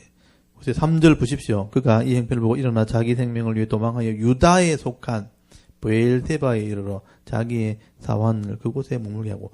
이런 브엘세바 혹시 기억납니까? 지금 이 엘리야는 북쪽 이스라엘 땅에서 일했죠. 그게 유다 땅이라고 돼 있잖아요. 그러니까 이 KTX 타고 지금 내려간 거예요. 지금 밑으로. 여기 한번 보십시오. 브엘세바. 여기 브엘세바 보입니까? 브엘세바. 보십시오. 엘리야가 어디까지 도망갔냐? 여기까지 가서 여기까지. 여기 갈멜산에서 하고 나서 여기까지. 이게 이 브엘세바가 이스라엘 끝 도시예요. 남쪽 끝 도시예요. 그리고 여기 사환을 머물러 두고 이제 광야, 이 밑으로 광야로 한 하룻길을 더 들어갔어요. 여기 보십시오. 4절에 자기 자신은 광야로 들어가 하룻길쯤 가서 더 이상 갈 데가 없으니까 로뎀나무 아래 앉아가지고 거기서 죽기를 위하여 원하여 이르되 여호와여 능력하오니 지금 내 생명을 거두시옵소서. 나는 내 조상보다 낫지 못하나이다. 이렇게 얘기하죠. 그러니까 잡히면 죽을 것 같으니까 도망을 갔는데 갈 데가 없어요. 광야까지 갔는데 더 이상 갈 데가 없어요. 로뎀나무 보세요. 로뎀나무 나오잖아요. 로뎀나무. 요게 로뎀나무, 요게. 로뎀나무 하면 뭐 굉장히 큰 나무 같죠? 이게 로뎀나무예요. 이 로뎀나무가 사람 키, 제가 이걸 봤어요. 사람 키만 해요. 요 높이가 사람 키만 해요. 요 키만한데 로뎀나무 밑에 들어갔으면 기어 들어간 거죠. 여기 그냥 땅바닥에 엎드린 거예요. 땅바닥에 엎드려가지고, 내 할 일 다 했으니까, 여호와의 능력하오니, 나 지금 그냥 데려가십시오. 그렇게 얘기했다는 것이죠. 근데 하나님 보실 때는 엘리야가 사명이 더 있어요. 근데 사명을 모르는 거죠. 여러분, 사명을 모른다는 것은 내가 이 땅을 살아가면서 내가 뭘 할지 모르겠다는 거예요. 여러분, 사람이 뭘 할지 모를 때 제일 힘들어요. 뭐 할 일이 딱 주어지면 이 목표가 생기면 그걸 막 달려가고 힘을 쓰는데 할 일이 없어져 버리면요, 뭐 할지 모르는 거예요. 사는 것보다 죽는 게 낫다면서 막 그렇게 생각하는 거죠. 사명을 잃어버리게 되어질 때 넉넉하다, 지금 죽는 게 낫다, 그렇게 얘기하는 거죠. 그래서 5절에 보시면요, 로뎀나무 아래 누워 자더니 천사가 그를 어루만지며 그에게 이르되 일어나 떡을 먹으라 하는지 본저 머리맡에 숯불에 구운 떡과 물 한 병이 있더라. 이에 먹고 마시고 다시 누웠더니 여호와의 천사가 또다시 와서 어루만지며 이르되 일어나 먹으라. 네가 갈 길이 다 가지 못할까 하노라 하니라. 이에 일어나 먹고 마시고 음식물의 힘을 의지하여 40주 40야를 가서 하나님 산 호렙에 이르렀어요. 호렙이 어디냐면 신의 산이에요. 모세가 율법을 받았던 산이에요. 여기서 이 부엘세바에서 이 지도를 제가 좀 더 확대해야 이게 밑에가 나오거든요. 이 갈멜산에서 엘리야의 동상이죠. 엘리야의 동상. 엘리야가 이제 사람을 많이 죽이 칼이 구부러졌죠. 저기서 동상을 저렇게 만들어놨어요. 엘리야의 동상. 이스라엘로 달려갔다가 아까 여기 부엘세바 있죠. 이 부엘세바에서 남쪽으로 쭉 내려가면 이게 신의 산입니다. 호렙산. 40일을 걸어간 거예요. 이스라엘이 여기서 40년 동안 광야 헤맸던 적이 여기거든요. 그러니까 이 지역을 지나서 호렙산까지 내려가게 됩니다. 그래서 여기 들어가서 굴 속에 들어갑니다. 호렙산 안에 들어가서 굴 속에 들어가서 거기서 이제 하나님의 음성을 듣게 되는 장면이 나옵니다. 그래서 이제 여러분 엘리야가 잘한 게 뭐냐면 죽을 일이 생겼을 때 진짜 죽으려고 하면 지가 몸에 죽으면 되잖아요. 근데 하나님께 얘기했다는 게 중요한 거예요. 그러니까 이 성경에 보면 스스로 죽은 사람이 몇 사람 있거든요. 그거 다 하나님께 말하지 않고 지 혼자 해결하려다 죽은 거예요. 인생을 살다 보면 이제 목표를 잃어버려가지고 죽고 싶을 때 있거든요. 그때 하나님께 물어봐야 되는 거예요. 물어보고 하나님이 죽으라 하면 죽어야 되는데 물어보도 않고 그냥 죽어버린단 말이에요. 그러면 안 된다고요. 그러니까 엘리야는 하나님께 말하니까 죽을 나가다가 하나님께 말해가지고 사명을 대체한 사람이 요나가 또 있어요. 요나. 나중에 또 배울 거예요. 요나도 하나님한테 죽여달라 그랬죠. 그러니까 모세도 하나님한테 죽여달라 그랬거든요. 그러니까 여러분 죽을 일 생기면 하나님한테 먼저 물어봐요. 하나님 죽을까요? 이렇게 물어보면 하나님이 답을 주신다니까요. 아직 할 일 남았다. 할 일 남아서 사람을 만나게 하든지 환경을 바꿔주든지 사명을 깨닫게 하는 거예요. 아, 내 할 일이 있구나. 최선을 다해 살아보는 거죠. 살아봐서 이제 죽을 때가 되면 이제 죽으면 되는데 아직 건강하고 할 일 많고 이렇게 환경에 보면 이런 조건이 많은데 내가 조건이 안 보이니까 내 혼자 안 보이니까 죽고 싶을 때 있단 말이에요. 그때는 반드시 물어보라. 엘리야한테 물어보라니까 음식을 먹여가지고 지금 이게 시내산까지 갔잖아요. 시내산이 굴에 들어갔어요. 보십시오. 굴에 들어가서 이 9절에 보시면 엘리야가 그곳 굴에 들어갔다고 돼요. 굴에 들어가서 또 그래 굴에 들어가면 또 어디 있나 싶고 굴 찾아가지 마시고요. 집이 있으니까 집에서 하시고 집이 없으면 굴에 들어가시면 되는데 집이 있는데 일부러 굴에 들어갈 필요는 없어요. 우리 기도원 가면 주로 굴에 들어가더라고요. 기도원 집이 있는데 왜 굴에 들어가야죠? 집에서 기도하고 이제 집 없는 데 가면 굴에 들어가야 됩니다. 여기 집이 없으니까 굴에 들어간 거예요. 머물더니 여호와의 말씀이 그에게 임하여 이르시되 엘리야야 네가 어찌하여 여기 있느냐 물어보니까 그가 대답하되 내 주 내가 만군의 하나님 여호와께 열심히 유별하오니 이는 이스라엘 자손이 주의 언약을 버리고 주의 제단을 헐며 칼로 주의 선자를 죽였음이며 오직 나만 남았거늘. 여기 줄을 쳐놓으세요. 나는 정말 열심히 하고 싶은데 나 혼자 남았습니다. 이건 엘리야의 생각이에요. 지금 엘리야가 지금 눈으로 볼 수 있는 반경이 그렇게 크지 않죠. 내 눈에 보기에는 그렇게 보인다는 거예요. 여러분 눈에도 그렇게 보기 안 보여요. 여러분의 눈에 보면 눈에 보이는 것밖에 안 보이죠. 뒤에도 안 보이잖아요, 여러분. 그러니까 뭐 100m 밖에도 안 보이잖아요. 그러니까 내 눈에 보이는 것만 보고 판단하면 그렇게 아무것도 아닌 것처럼 보인다고요. 나만 남았다고 이렇게 얘기하는 거죠. 11절에 여호와께서 이르시되 너는 나가서 여호와 앞에 산에 서라 하시더니 여호와께서 지나가시는데 여호와 앞에 크고 강한 바람이 산을 가르고 바위를 부수나 바람 가운데 여호와께서 계시지 아니하시며 바람의 지진이 나와요. 지진이 있으나 지진 가운데 여호와께서 계시지 아니하며 또 지진 후에 불이 막 있느니라 있으나 불 가운데도 여호와께서 계시지 아니하더니 불 후에 세미한 소리가 있는지라. 여러분, 큰 바람이나 지진이나 이런 불이, 이 세력들이죠. 힘 있는 것들을 막 이렇게 보여주시는데, 그 속에 하나님의 음성이 없고, 세미한 음성으로, 그러니까 내 속에 말씀을 하시는 하나님의 음성이 들리는 거죠. 13절에 엘리야가 듣고 겉옷으로 얼굴을 가지고 나가 굴어기에 섬에 소리가 그에게 임하여 이르시되 엘리야야 네가 어찌하여 여기 있느냐. 그가 대답하되 내가 만군의 하나님 여호와께 열심히 유별하오니 이는 이스라엘 자손이 주의 언약을 버리고 주의 대단을 헐며 칼로 주의 선자를 죽였으며 오직 나만 남았거늘 그들이 내 생명을 찾아 빼앗으라 하나이다. 지금 우리나라 형편을 보면 나라가 엉망이고 경제도 엉망이고 안보도 엉망이고 경제는 점점 어려워져서 직장 내에 일하실 수도 없고 살 길이 막막하고 뭐 이렇죠. 똑같잖아요. 하나님의 사람도 다 죽고 선지자도 죽고 내 혼자 지금 이렇게 하고 있습니다. 근데 하나님께서는 우리가 눈에 보이는 건 요거밖에 안 되지만 하나님은 전체를 다 보고 계시잖아요. 하나님이 우리를 통해서 하실 일이 분명히 있다는 거죠.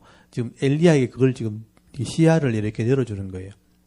한번 보십시오. 하나님 뭐라 그러시는가 하면 15절에 여호와께서 그에게 이르시되 너는 네 길을 돌이켜 광야를 통하여 다메섹에 가서 이거든 하사엘에 기름을 부어 아람의 왕이 되게 하고 이게 뭐냐면 엘리야의 사명이에요. 네가 앞으로 가서 하사엘이라는 사람을 만나가지고 다메섹의 왕이 되게 해야 된다. 그 다음에 이게 첫 번째고요. 16절에 너는 또 님시 아들 예후에게 기름을 부어 이스라엘 왕이 되게 하고 두 번째죠. 세 번째가 아멜 몰라 사밧의 아들 엘리사에게 기름을 부어 너를 대신하여 선지자 되게 하라 하고 말씀을 주신 거예요. 너는 아직 이런 사명을 감당해야 된다. 네, 그래서 지금 아람 왕 세우고 북쪽 이스라엘 왕 세우고 엘리사를 네 종 삼아야 된다. 그래서 이 세 개 중에 엘리야가 지금 한 것은 엘리사를 불러서 자기 후계자를 삼는 일입니다. 그 일을 이제 마지막으로 하게 돼요. 그리고 나중에 예후를 기름 붓는 것이나 하사엘에게 기름 붓는 것은 엘리사가 해요. 그래서 엘리야의 일이나 엘리사의 일은 다 하나님 일이거든요. 네가 엘리사를 세우면 그 일을 하게 될 거라는 거예요. 그래서 이제 엘리야는 지금 당장 해야 될 일은 엘리사를 찾아가는 겁니다. 그리고 네가 내 종 되라 하고 소명 그를 불러내는 걸 일을 하게 되는 거예요. 그래서 이러면 17절부터 18절부터 보시면 그러나 내가 이스라엘 가운데 7,000명을 남기리니 바알에게 무릎 꿇지 아니하고다 바알에게 입 맞추지 아니한 자니라. 이건 하나님의 시각이죠. 네가 볼 때는 네 혼자 나만 같지만 내가 볼 때는 그렇지 않다는 거예요. 너와 같은 자가 7,000명 있다는 거예요. 7,000명이면 엄청 많죠. 이 이스라엘 땅에 다 숨어 있지만 7,000명이 바알에게 우상 앞에 무릎 꿇지 않고 하나님 믿음을 지키는 사람이 일꾼으로 지금 준비하고 있다는 거죠. 나중에 엘리사가 선지자가 되면 다 나옵니다, 이 사람들이. 그래서 그 사람들이 일꾼이 돼가지고 이 나라 일을 하게 되는 시대가 오게 된다고 말하는 것이죠. 저도 이 나라가 이렇게 혼란스럽고 어렵지만 제가 말씀대로 이렇게 막 애쓰는 것처럼 이런 사람들이 이 나라에 많다는 거예요. 그래서 이 나라가 견디고 있는 거예요. 하나님이 그런 사람들을 통해서 또 일꾼을 키우시고 다음 세대 또 일꾼이 나오면 또 일하시려고 일꾼을 지금 키우고 있는 것이죠. 그러니까 이런 사람이 있다는 것을 기억해라. 그래서 이제 엘리야가 여기때 힘을 내가지고 다시 돌아갑니다. 그래서 19절부터 단락이 나눠지면서 엘리사가 돌아갔죠. 엘리사가 거기서 떠났다고 돼 있고 사밧의 아들 엘리사를 만나니 그러니까 아멜 모홀라란 지역이거든요. 이 아멜 모홀라가 어딨냐면 이 보세요. 호렙산에서 거꾸로 올라갑니다. 호렙산에서 이제 올라가는데 거꾸로 올라가서 위로 올라가면 여기죠. 여기가 이제 아멜 모홀라라는 지역입니다. 여기요. 여기가 엘리사가 사는 동네예요. 여기까지 찾아가요. 찾아가서 엘리사를 만나게 됩니다. 그래서 19절에 엘리야가 거기서 떠나 사밧의 아들 엘리사를 만났다고 만나니 그가 12개리 소를 이렇게 앞세워서 밭을 가는데 자기는 12개리 소와 함께 있더라. 엘리야가 그리로 건너가서 겉옷을 그 위에 딱 던졌다는 거죠. 여러분, 겉옷을 던졌다는 게 뭐냐 하면 지도자의 권위를 주겠다는 뜻이에요. 이 겉옷은 이 권위를 상징하는 거예요. 내 겉옷을 준다는 것은 네가 내 후계자 되라 이런 뜻이에요. 그래서 예전에 우리 스승님들이 공부를 하고 난 뒤에 겉옷을 벗어서 제자들에게 입혀주는 거죠. 그걸 이제 권익을 넘겨준다라는 뜻이에요. 그래서 겉옷을 딱 던지니까 나를 따르라 이런 뜻이거든요. 그래서 20절에 그가 소를 버리고 엘리야에게로 달려가서 이르되 청하건대 나를 내 부모와 입맞추게 하소서. 그리한 후에 내가 당신을 따르리다. 엘리야가 그에게 이르되 돌아가라. 내가 네게 어떻게 행하였느냐 하니라. 엘리사가 그를 떠나 돌아가서 한 겨리 소를 가져다가 잡고 소의 기구를 불살라 그 고기를 삶아 백성에게 주어 먹게 하고 일어나 엘리야를 따르며 수종 들었더라. 이렇게 엘리야를 따르며 수종 들었다는 것은 그의 제자가 되었다 또는 종이 되었다. 이렇게 제자가 되는 게 맞죠. 그래서 나중에 엘리야가 성천하고 난 뒤는 선지자가 되죠. 사역을 하게 되죠. 그래서 나라의 말씀을 전하는 사역을 하게 된 것을 보게 됩니다. 그래서 여러분 엘리야가 혼자 남았다고 낙심하고 있을 때 하나님이 사명을 주셨다는 거예요. 제자를 양육할 수 있는 사명을 준 겁니다. 그래서 엘리야는요, 나중에 엘리사를 가르치게 되고 엘리사가 나중에는 사역을 하게 되는데 아합 왕 때는 엘리야가 사역했죠. 나중에 하나님이 아시아를 죽이고 요람, 북쪽에 요람이 왕이 될 때 엘리사를 통해서 일하게 됩니다. 근데 그 시대는 이제 7년 동안 기근이 오게 되죠. 더 큰 어려움과 더 큰 고난이 오게 되고 요람은 아합보다 더 악한 왕이 돼요. 더 악한 왕이고 더 큰 어려움이 있으니까 그것을 견디려면 더 큰 힘이 있어야 되잖아요. 그래서 이제 갑절의 은혜를 더 크게 주었다고 되어 있어요. 더 큰 힘으로 일할 수 있도록 더 큰 은혜를 베풀어 준 것이죠. 그래서 여러분 더 큰 은혜 달라고 기도하면 여러분 기도 잘 하셔야 돼요. 갑절의 영감 달라고 기도하지 마세요. 그 얘기는 내가 갑절 어려운 데 가서 일하고 싶습니다 이 말이거든요. 일할 각오하고 그렇게 하세요.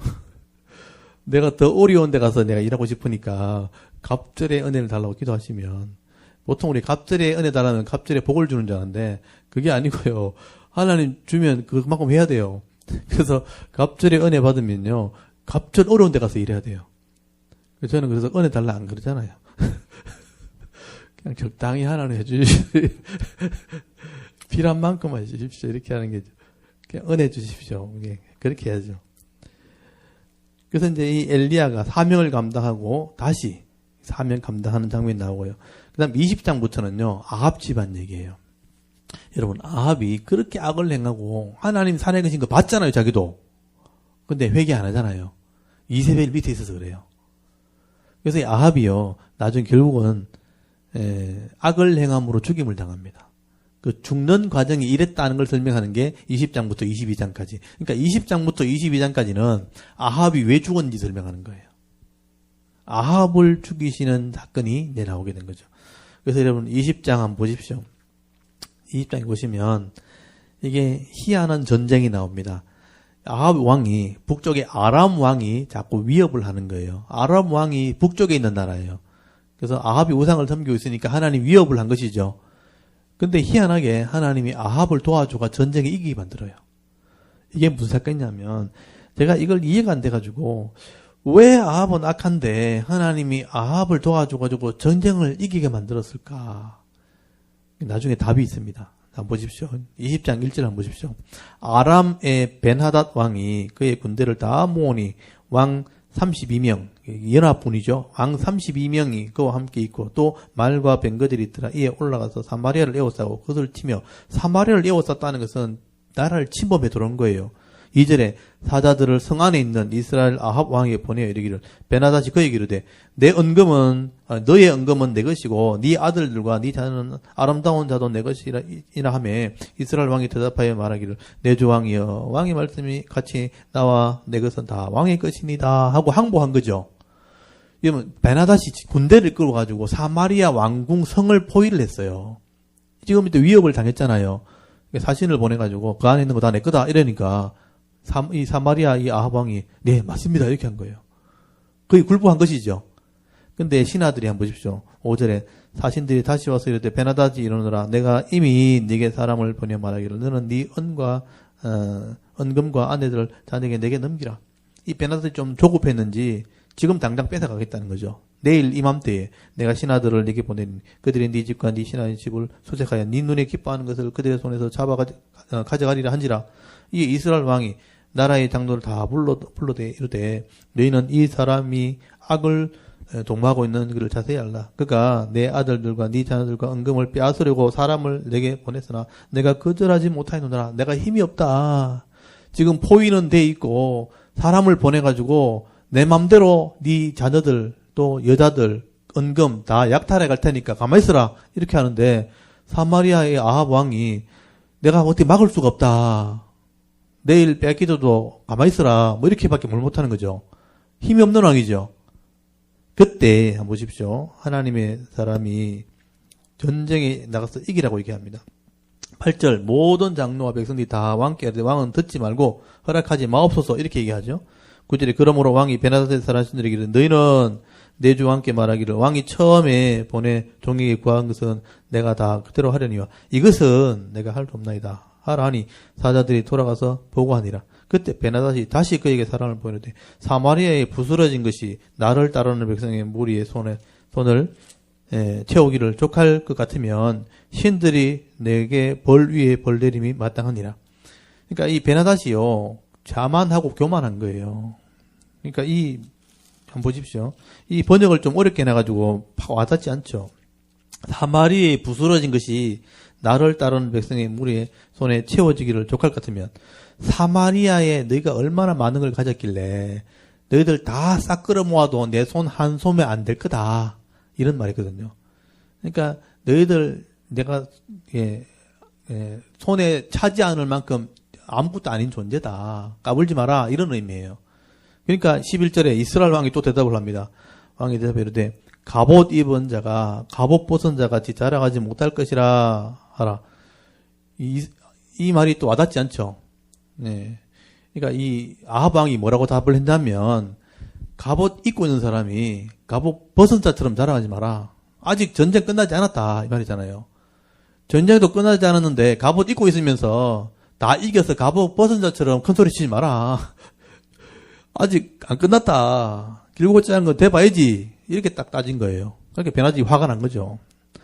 12절에 그때 베나다시 왕과 장막에서 마시다가 이 말을 듣고 그의 신하들에게 이르되 너희는 진영을 치라 하며 곧 성읍을 향하여 진영을 치니라. 전쟁을 막 시작하게 된 거죠. 그래서 이제 13절에 보시면 여기 이제 중요한 거예요. 한 선지자가 나타났어요. 이건 하나님의 사람이에요.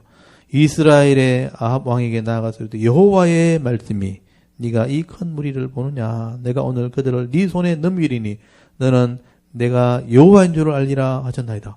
여러분 갑자기 하나님의 사람이 나타나가지고 이 전쟁에 이긴다는 거예요. 이게 이해가 되지 않는 거예요. 분명히 아합은 악한 왕이죠. 엘리야가 외쳐도 회개하지 않았잖아요. 그래서 전쟁이 났단 말이에요. 그런데 하나님이 이기게 하겠다고 말한 거죠. 그래서 14절에 보시면요. 아합이 힘이 나가지고 누가 전쟁하려고 당연히 전쟁하는 거다. 누가 나갑니까? 이 방백들의 청년들이 나올 거다. 이런 그래 방백들의 청년들이 나와가지고요. 거기 232명이 나와요. 방백들의 아들들, 그 청년들이 다 나와요. 그리고 15절 끝에 보시면요. 여기 7,000명의 사람이 나옵니다. 이 사람들이 적들이 몰려올 때 함께 전쟁을 시작하는 거예요. 근데 그 전쟁이 이겨버리는 거예요. 아합이 이겨버리는 거예요. 갑자기 16절에 그들이 정오에 나가 베나다스의 장막에 돕는 왕 32명과 더불어 마시고 취한 중이라. 각 지방의 고관들의 청년들이 먼저 나갔더라. 베나다시 정탐꾼을 보냈더니 그들이 보고하여 이르되 사마리아에서 사람들이 오나이다. 사마리아에서 갑자기 군대가 오니까 뭐 화친하러 오는가 보다. 항복하러 오는가 보다. 치라. 막 싸울려 해도 쳐버려라. 이렇게 너무 잠하는 거예요, 이 사람들은. 그래서 그가 이르되 화친하러 와도 사로잡고 싸우러 나올지라도 사로잡으라 하니라. 각 지방 고관의 청년들이 그들을 따르는 군대가 성읍에 나가서 각각 적군을 조종하며 아람 사람이 도망하는지라. 이스라엘이 쫓으니 아람 왕 베나다시 말을 타고 마병과 더불어 도망하여 피하니라. 이 사람은 큰 소리 치다가 갑자기 전쟁이 지는 바람에 술을 먹다가 쫓겨나가 도망가요. 결국 그 전쟁에 패합니다. 그래서 21절에 이스라엘 왕이 나가서 말과 병거를 치고 또 아람 사람을 쳐서 크게 이겼더라. 너무 험하게 끝났죠. 여기서 하나님의 사람이 나타나가지고 용기 내어 싸우라 이렇게 하는 바람에 이긴 거예요. 하나님이 도와준 거죠. 그 다음에 또 이 베나다시요 전쟁을 하러 옵니다. 그래서 이제 거기 22절 보십시오.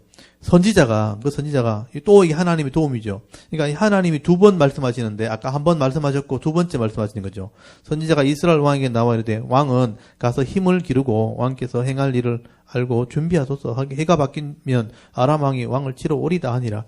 아람 왕의 신하들이 왕께 아뢰되, 아람 왕이 한번 졌잖아요. 그래서 가서 신하들이 얘기합니다. 그들의 신은 산의 신이므로 그들이 우리보다 강하였거니와 우리가 만일 평지에서 그들과 싸우면 반드시 그보다 강할지라. 이 베나달의 신하들이요. 이 이스라엘은 전부 산에 도시가 있거든요. 산에 이렇게 도시가 있고 산에 이제 예배드리는 곳이 있기 때문에, 그러니까 이방 사람이 볼 때 이스라엘의 신은 산에 있는 신이다 이래가지고 그래서 전쟁이 됐다는 거예요. 그래서 평지 가서 싸우면 이길 수 있다고 두 번째 전쟁을 또 이렇게 행깁니다. 그래서 거기 26절에 보시면 다음에 해가 바뀌었을 때 이 베나닷이 더 큰 군대를 끌고 다시 전쟁을 옵니다. 근데 이제 하나님이 이 전쟁을 또 이기게 하시는 거죠.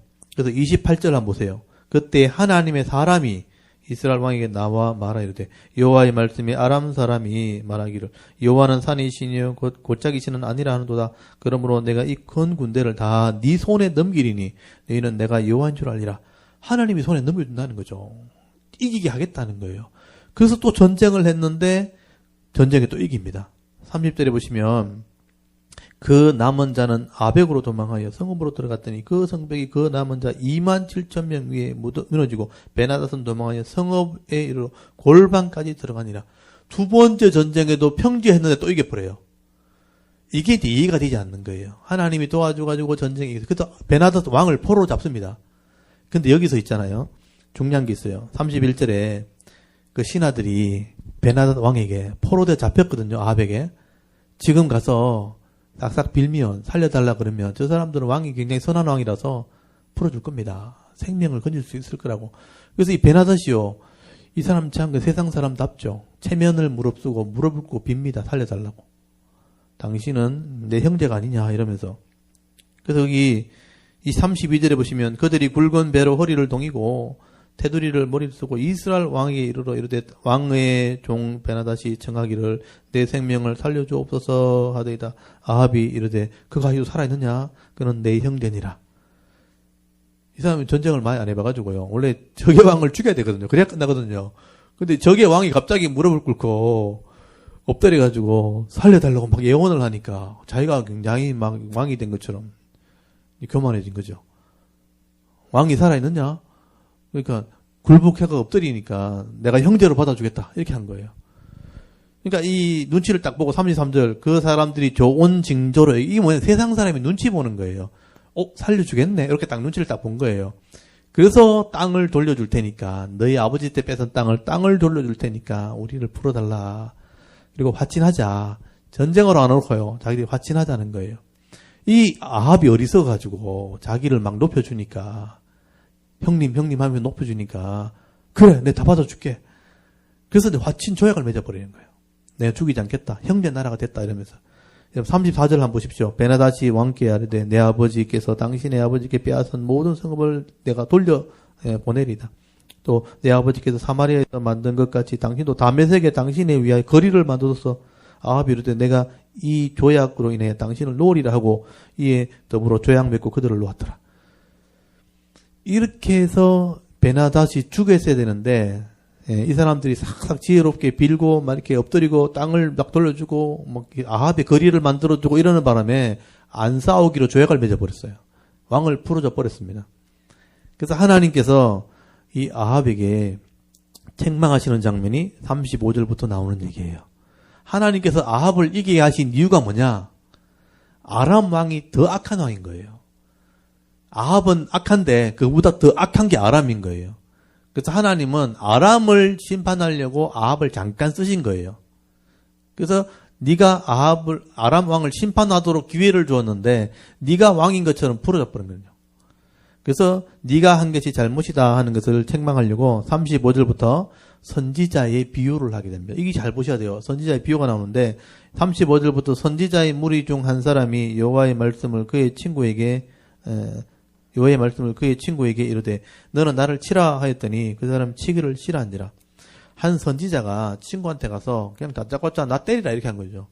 사람 어떻게 때립니까? 나 못 때린다 하니까 너는 내 말을 안 들었으니까 죽을 거다 이렇게 한 거죠. 근데 그 사람 진짜 죽어요. 그래서 31절 그러니까 그 사람에게 이르되 네가 여호와의 말씀을 듣지 않냐 했으니 네가 나를 떠나갈 때 사자가 너를 죽이리라. 그 사람이 그 곁에 떠나더니 그 사자가 그를 만나 죽였더라. 이게 하나의 징조예요. 하나님 말을 안 들으면 죽는다. 이렇게 하는 걸 보여준 거죠. 그 다음에 31절 그가 또 다른 사람을 만나 이르되 너는 나를 치라 하매 그 사람이 그를 치되 상하도록 친지라. 근데 이 사람은 죽지 않아요. 말 들었잖아요. 그래서 선지자를 치라 할 때 그냥 때렸더니 죽지 않았더라. 요게 한 비유 징조고요. 그 다음에 38절 두 번째 징조가 나와요. 선지자가 가서 수건으로 자기 눈을 가리고 이 얻어맞은 선지자가 수건으로 얼굴을 가리고 변장을 하고 길가에서 왕을 일으키더니 이 아합을 기다리다가 39절 왕이 지나가니까 소리 질러서 왕을 불러내되 종이 전장 가운데 데려가 나갔더니 한 사람이 돌이켜 어떤 사람을 끌고 내기로 와서 말하기 이 사람을 지키라. 만일 그를 잃어버리면 네 생명을 그의 생명을 대신하거나 그렇지 않으면 네가 어느 한 데나리온을 내어야 하리라 하고 계약을 했다는 거예요. 그러니까 이 선지자에게 전쟁에서 포로한 사람을 데리고서 맡겼다는 거죠. 네가 생명 다해 지키라. 안 그러면 네 생명 내놔야 된다. 이렇게 했다는 거예요. 근데 40절 종이 이리들이 이를 볼 동안에 그가 없어졌나이다. 이스라엘 왕이 그에게 이르되 네가 스스로 결정하였으니 그대로 당하여 하라. 요거 줄을 쳐놓으십시오. 아합 왕이 딱 들어보니까 네가 약속해놓고 네가 안 지켰네. 그럼 네가 책임지는 거 맞지? 맞죠? 종을 지키기로 해놔놓고 종을 잃어버리면 네 생명을 내난다 그랬단 말이에요. 근데 일 보다가 그냥 소홀히 놓쳐버렸어요. 잃어버렸어요. 그러면 왕이 볼 때도 네가 잘못했네. 그럼 네가 그 값을 내야 된다. 네가 생명을 내놔야 된다. 이렇게 판단을 했죠. 그래놓고 하나님 말씀을 전하는 거예요. 네가 바로 그 죄를 지은 사람이야. 이렇게 얘기한 거예요. 전쟁에 이기게 한 것은 하나님께서 아람을 치라고 준 거다. 근데 네가 그걸 놓아버리면 어떡하냐. 하나님 말씀대로 쳐야지. 죽였어야지. 이렇게 한 거죠. 그래서 이러면 41절 보십시오. 그가 급히 자기 눈을 가린 수건을 벗으니 이스라엘 왕이 그는 선지자 중에 한 사람들 알아보았어요. 본지라. 그가 왕께 아뢰되 여호와의 말씀이라고 하잖아요. 여호와의 말씀이 내가 멸하기로 작정한 사람, 이게 아람 사람이에요. 아람 베나단시예요. 멸하기로 작정한 사람을 너의 손으로 놓았은즉 네 목숨은 그의 목숨을 대신하고 네 백성은 그의 백성을 대신하리라 하셨나이다. 이제 이해되시죠? 하나님께서 악한 왕을 이렇게 성공하게 할 때는 더 악한 왕을 이기라고 심판하라고 기회를 준 거예요. 근데 자기 교만해져 버려가지고 자기가 하나님인 것처럼 이 사람을 놓아줘 버린 거죠. 네가 책임져야 된다. 네가 죽어야 된다는 얘기죠. 죽일 생명을 네가 살렸으니 네가 대신 죽어야 된다. 그래서 21장부터 네가 죽는 일이 벌어지게 됐는데 그 후에는 이런 일이 벌어졌다라고 기록하고 있는 거예요. 그래서 여기 21장 1절에 그 후에 이 일이 있으니라 줄을 쳐놓으시고 그 후에 이 일이 뭐냐? 아합이 죽는 일이 생겼다는 거예요. 그래서 나봇의 포도원 사건이 나와요. 나봇의 포도원을 아합이 뺏으려고 막 하는데 하나님의 기업이라 팔지 않게 되죠. 그때 이세벨이 거짓 증인을 세워서 이 나봇을 돌로 쳐 죽여버리고 빼앗죠. 죄를 짓게 만들어요. 그래서 이 아합이 그 포도원을 빼앗습니다. 죽이고 빼앗습니다. 그래서 하나님 엘리야를 보내가지고 네가 죽이고 빼앗았느냐? 이게 다윗하고 똑같죠. 죽이고 빼앗았느냐? 네가 심판을 받게 될 거다. 그래서 이제 심판을 받을 것을 예언하게 되어지고 22장에 아랍이 전쟁터에 나갈 때 요사밧 남쪽의 왕과 함께 전쟁을 나가잖아요. 그때 전쟁터에서 죽임당하는 사건이 벌어져요. 그때 선지자가 와서 거짓 선지자는 나가라 그러고 하나님의 사람은 나가면 죽는다 그러고 실제로 이제 겁이 나서 변장을 했지만 사실 활에 맞아 죽게 되죠. 그래서 이런 과정을 통해서 아합이 심판을 받게 되었다. 여러분 이런 과정 속에서 아합이 하나님을 의지하는 적이 아무도 없잖아요. 하나님은 도와줬잖아요. 여러 번 말했죠. 경고하고 깨닫게 했잖아요. 근데 아합은 회개하지 않았어요.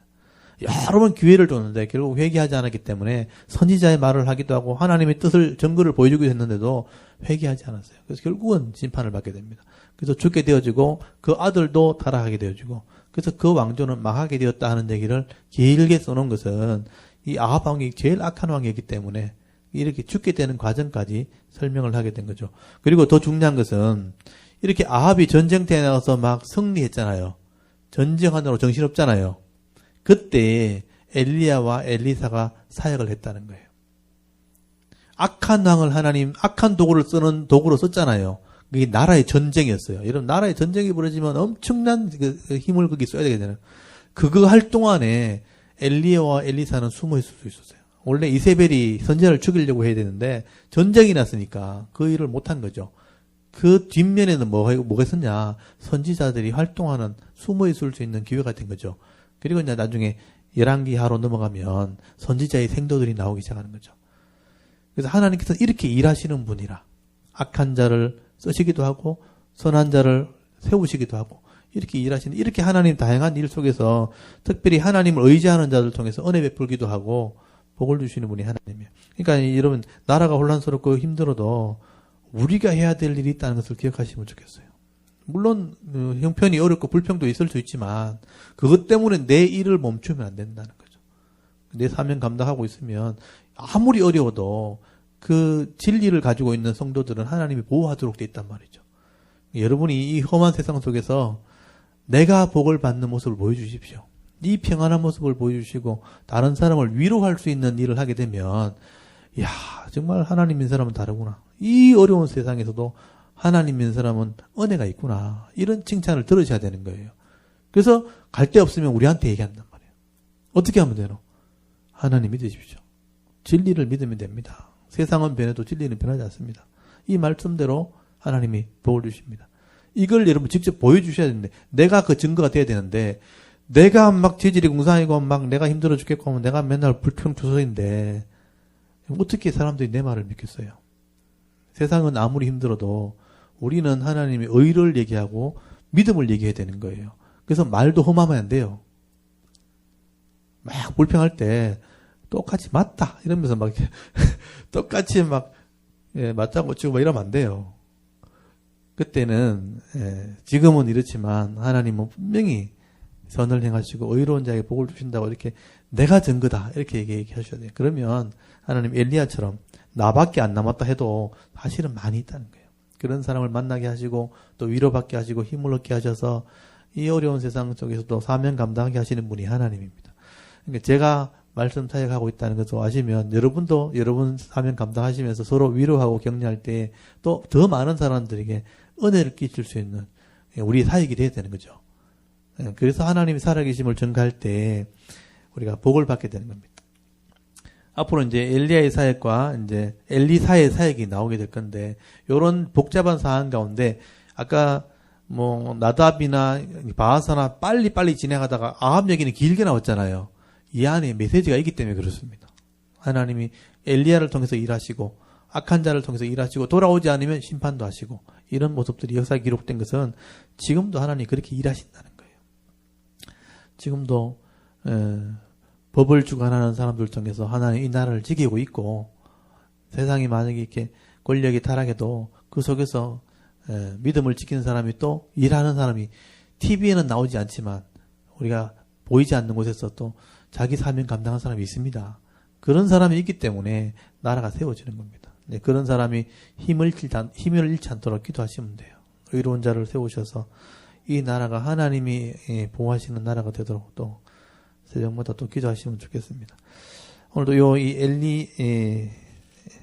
엘리야와 마지막 아합의 이야기는 그 후에 이 일이 있으느라 21장은 다음 주에 어떤 일이 벌어졌는지 자세히 또 제가 말씀을 드리도록 하겠습니다. 오늘 여기까지 하도록 할게요.